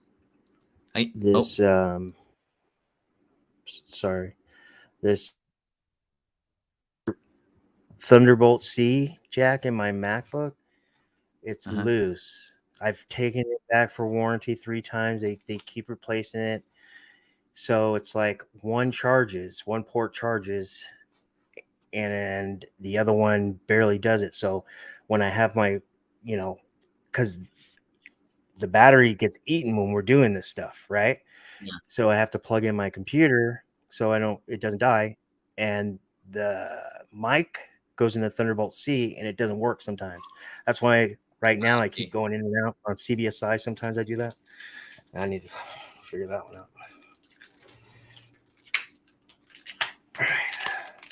All right. Ferdy, I made you a channel manager. Did you get the invite? I didn't get it, but I mean, whatever. Guys, I'm going to hit the chat in a second.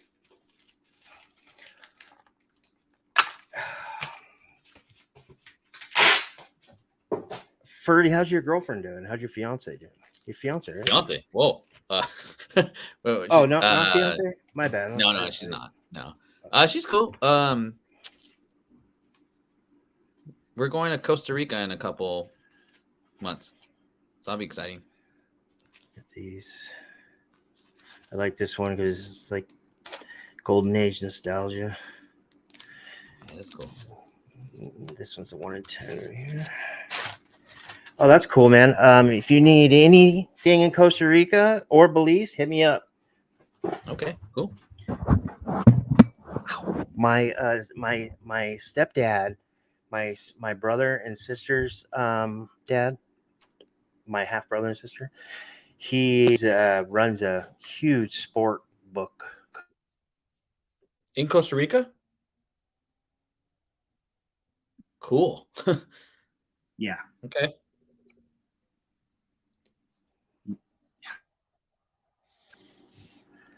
Yes, in Costa Rica. That's sick, man. Is your lady watching us right now? No, I'll call her after I got the.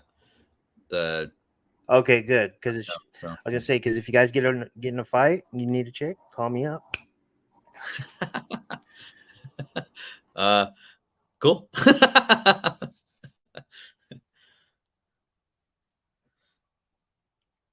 I had a buddy that just moved down to your part of town.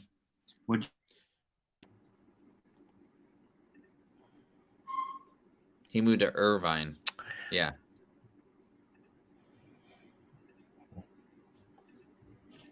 Say that again, Ferdy. You cut out. Oh, a buddy of mine just moved here, or moved to Irvine from Seattle. He loves it. So I may be in your neck of the woods sooner rather than later. I will let you know. Hey, if you got a bail, just let me know. Because No, I still got to finish all this stuff. So, I got like 10 more minutes. I should be okay. All right, cool. And I want to see your stuff. So All right, cool. Yeah, that's it. I have one more unboxing, but I'm gonna wait.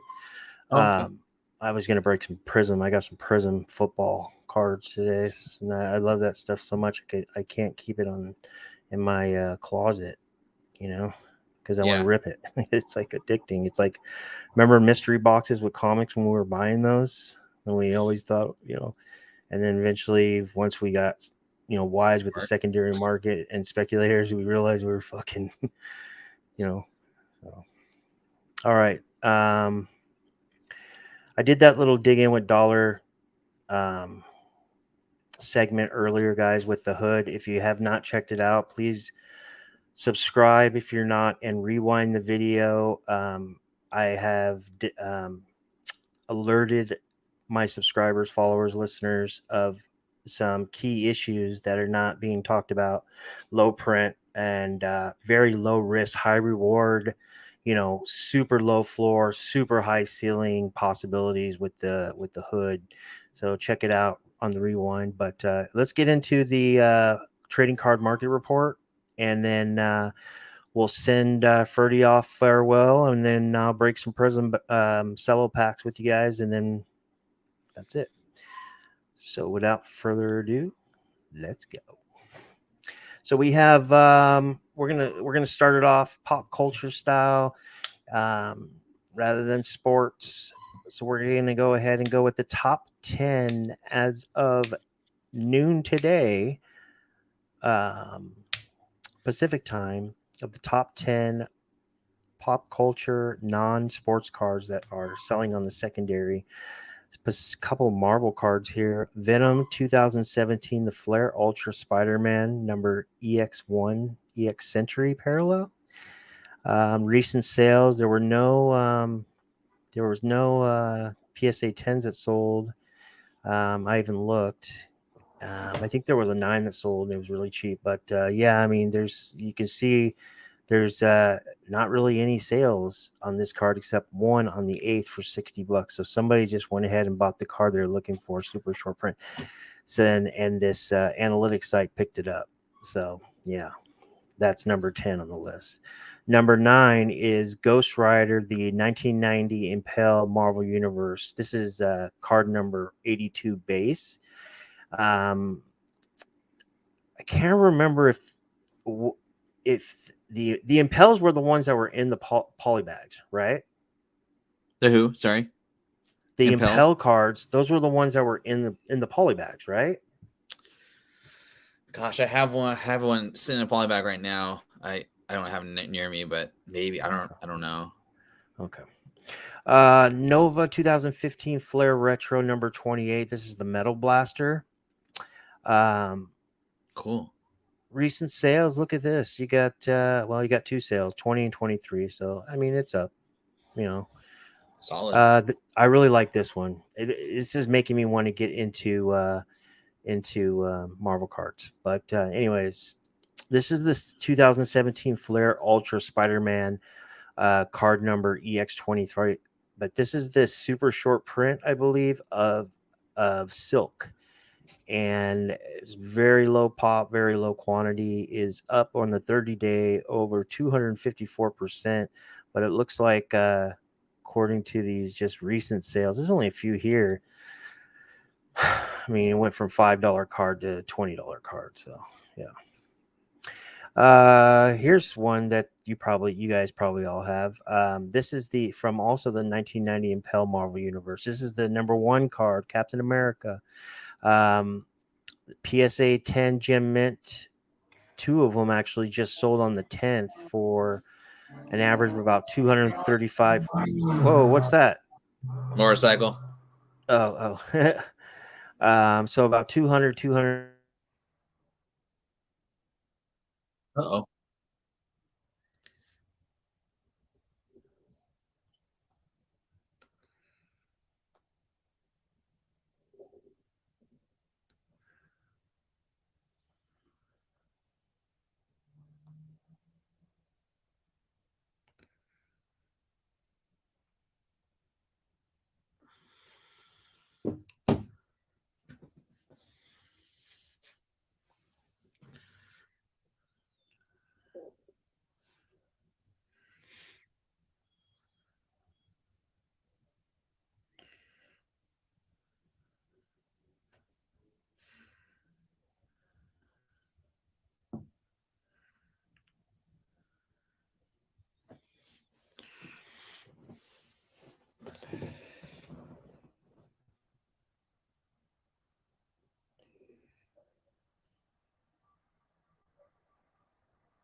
Uh-oh.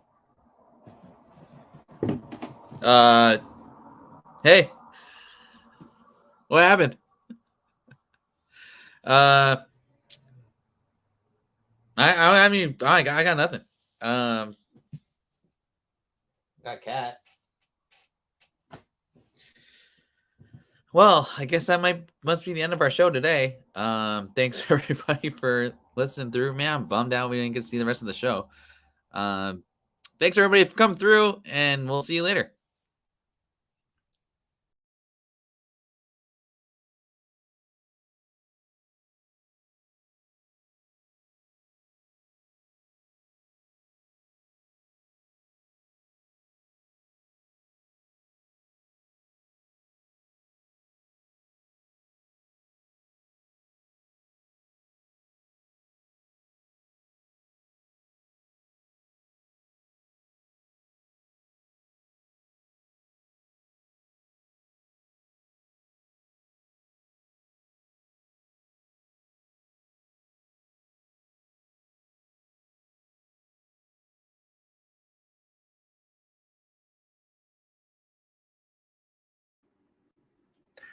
Oh, oh, he bounced. Yeah, sorry guys. My battery died, so yeah, working that stuff out. Anyways, to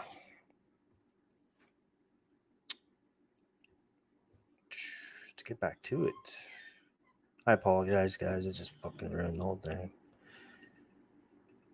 Fuck. Yeah, Ferdbirdthenerd. Okay, well, are you guys up for? Oh, here we go. We're good. We're good. We're good. We're good. All right, let's continue.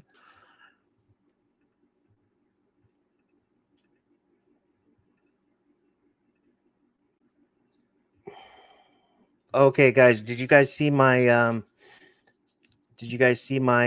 my thumbnail? Did you notice that I put the congratulations all-star alumni card 1 of 1? You see that?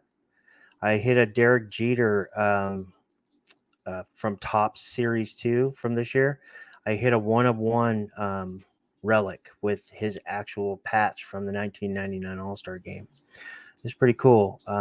My first time I ever hit a 1 of 1. So just wanted to bring that up. Shout out to Shawn Dolmage and his family. All right. So let's get back into this, guys. Take this shit with a big grain of salt. But I wanted to share this with you guys. So there was a plot link online recently and got into the subreddits, and it was about Black Panther 2, Wakanda Forever. It's one of those, 4chan, not, whatever. But anyways, spoiler, if you don't want to hear this, bounce. It's cool. I'll be good. But anyways, let me tell you what it says. It says Lake Bell plays a scientist who is an original character. She and her team searching for vibranium in the ocean thanks to a device made by Riri Williams. Namor is awakened and kills her entire team. Namor asks Wakanda for help, but they turn him down. T'Challa passes away from sickness. Namor wants to kill Riri, but Wakanda protects her. Riri's first suit is made out of the cars, like in the comics. But when she gets to Wakanda, she gets one made of vibranium. Also, war between Wakanda and Atlantis. Shuri's mom passes away, played by Angela Bassett, and parts of Wakanda are flooded. Shuri makes an artificial flower to gain Black Panther powers and gain the ancestral plane. She expects T'Challa but meets Killmonger. He helps her become the new Black Panther. Shuri makes her own Black Panther suit. This person goes on to say, big war between the two nations, being Wakanda and Atlantis. Shuri defeats Namor but doesn't kill him. M'Baku is the new king of Wakanda. but Shuri is the Black Panther, guys. I don't know if this is true. Take this with a giant grain of salt, but this is what this person's saying.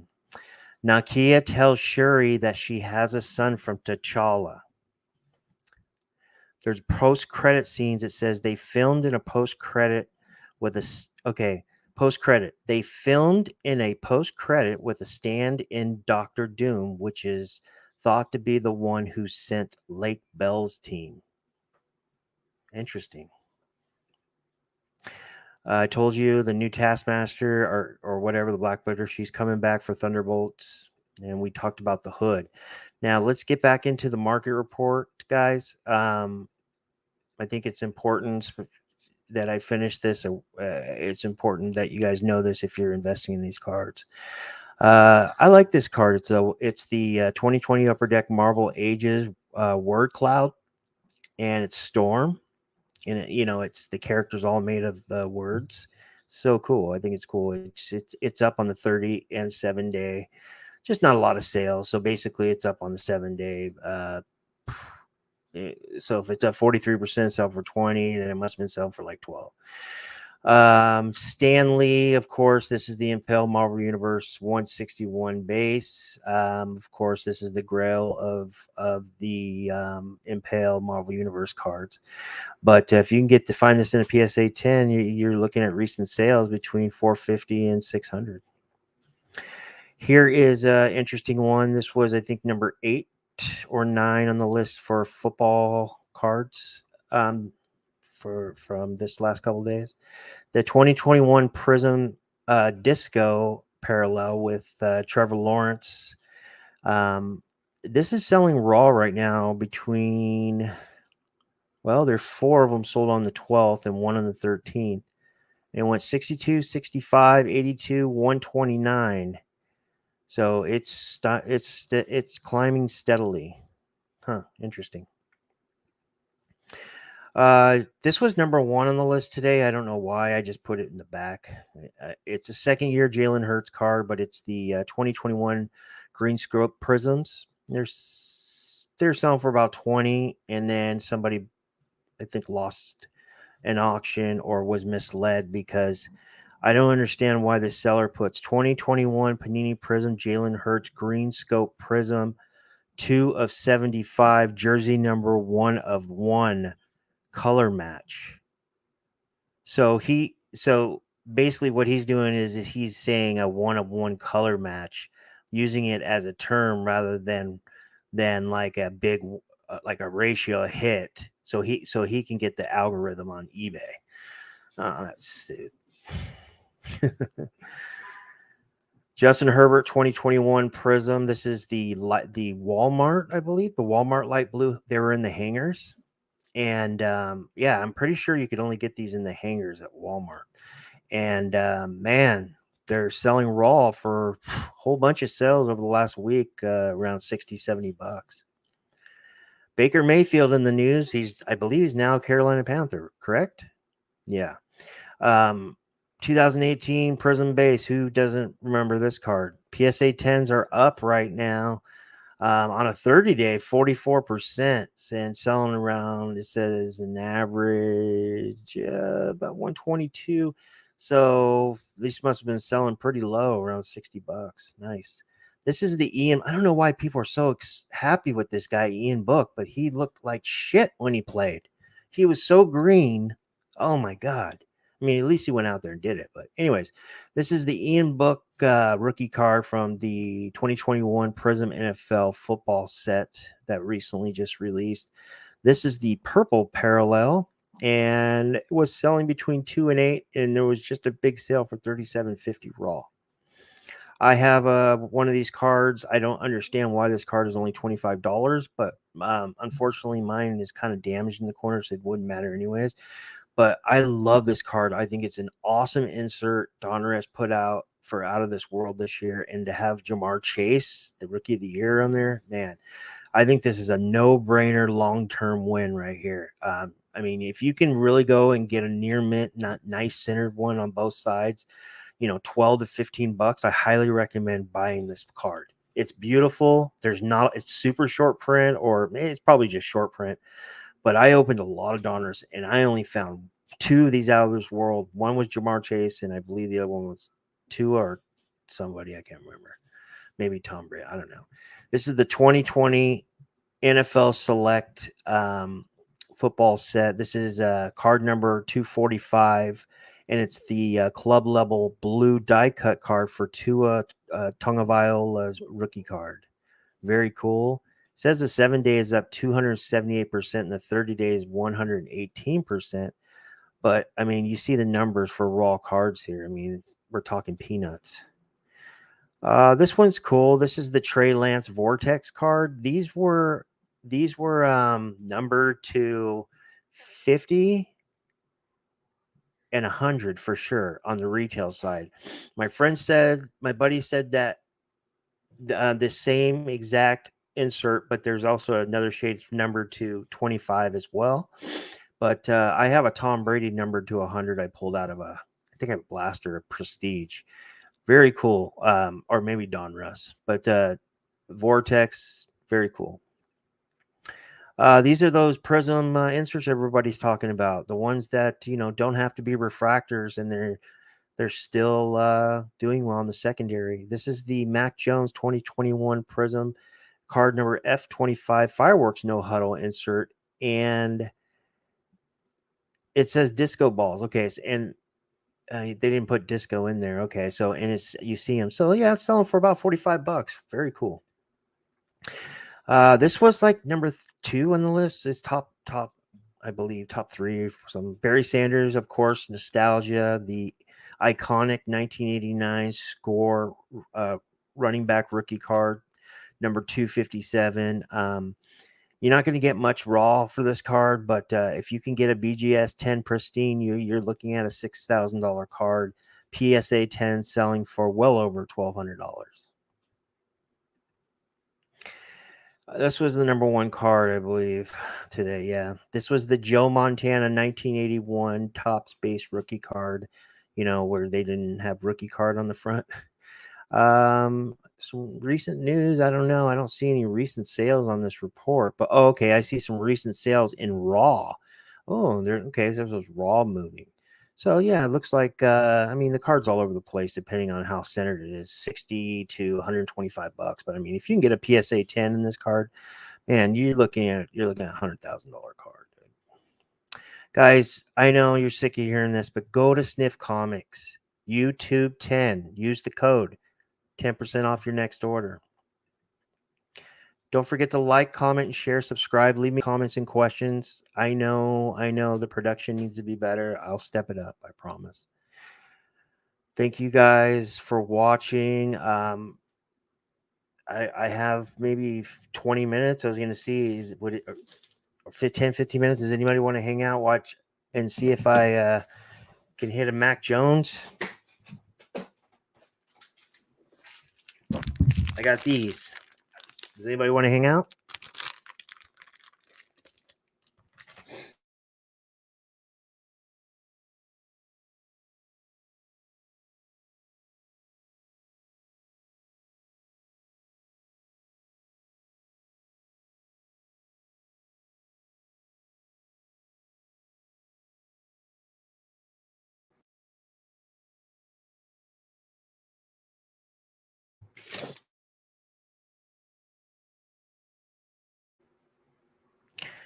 Okay, here we go. Sorry about the production value, guys. I'll step it up. All right, so this is what we got. Let me pull out my cam, my cam spam, and let's do this. Hey guys, I got to get. I know I'm a little feisty today. I'm kind of in a mood. Anyways, if you don't press books, guys, and you're doing the CGC game grading, do not haggle your pressers for a couple bucks ever. This shit is hard and it takes a lot of time to get it right. But Support your oppressors just like we support our community. All right. So I'm going to go ahead and log in right here. And let's do this. Stay tuned.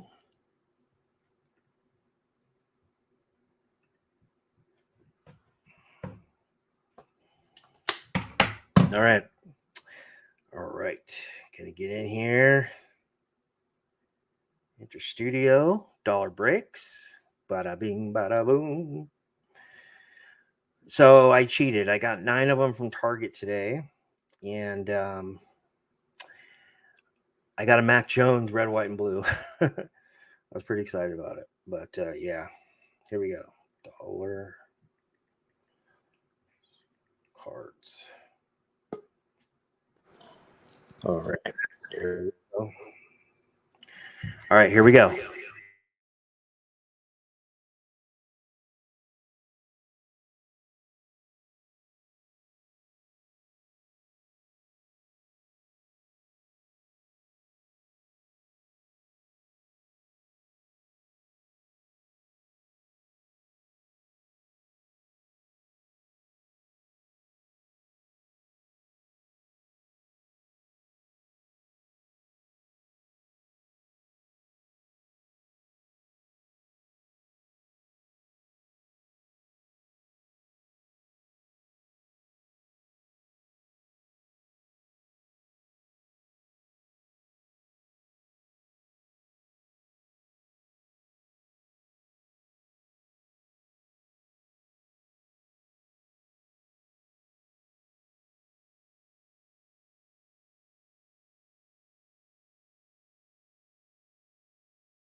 Here we go.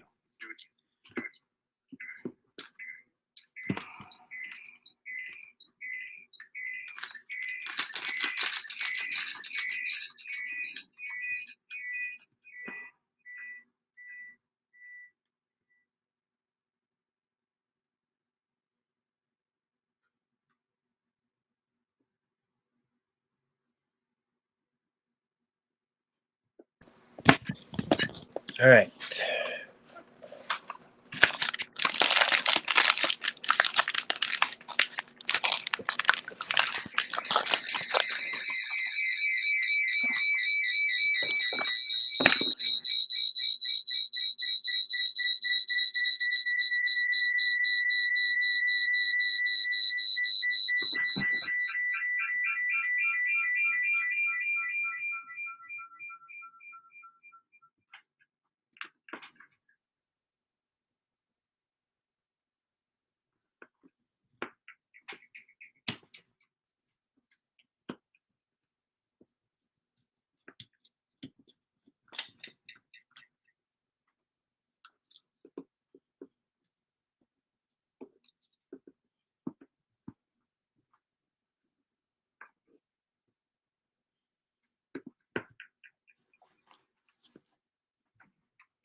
All right, here we go. Here we go. Here we go.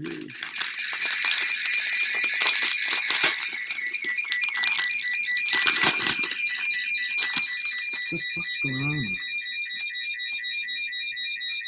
Damn.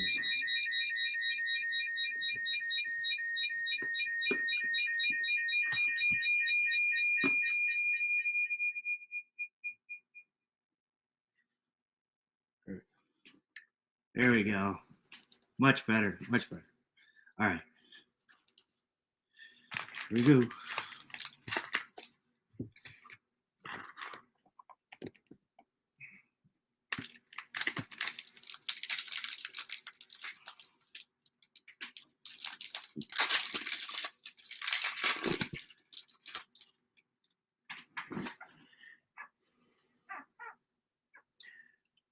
All right. Looks like we got some color. Looks like a fucking joke.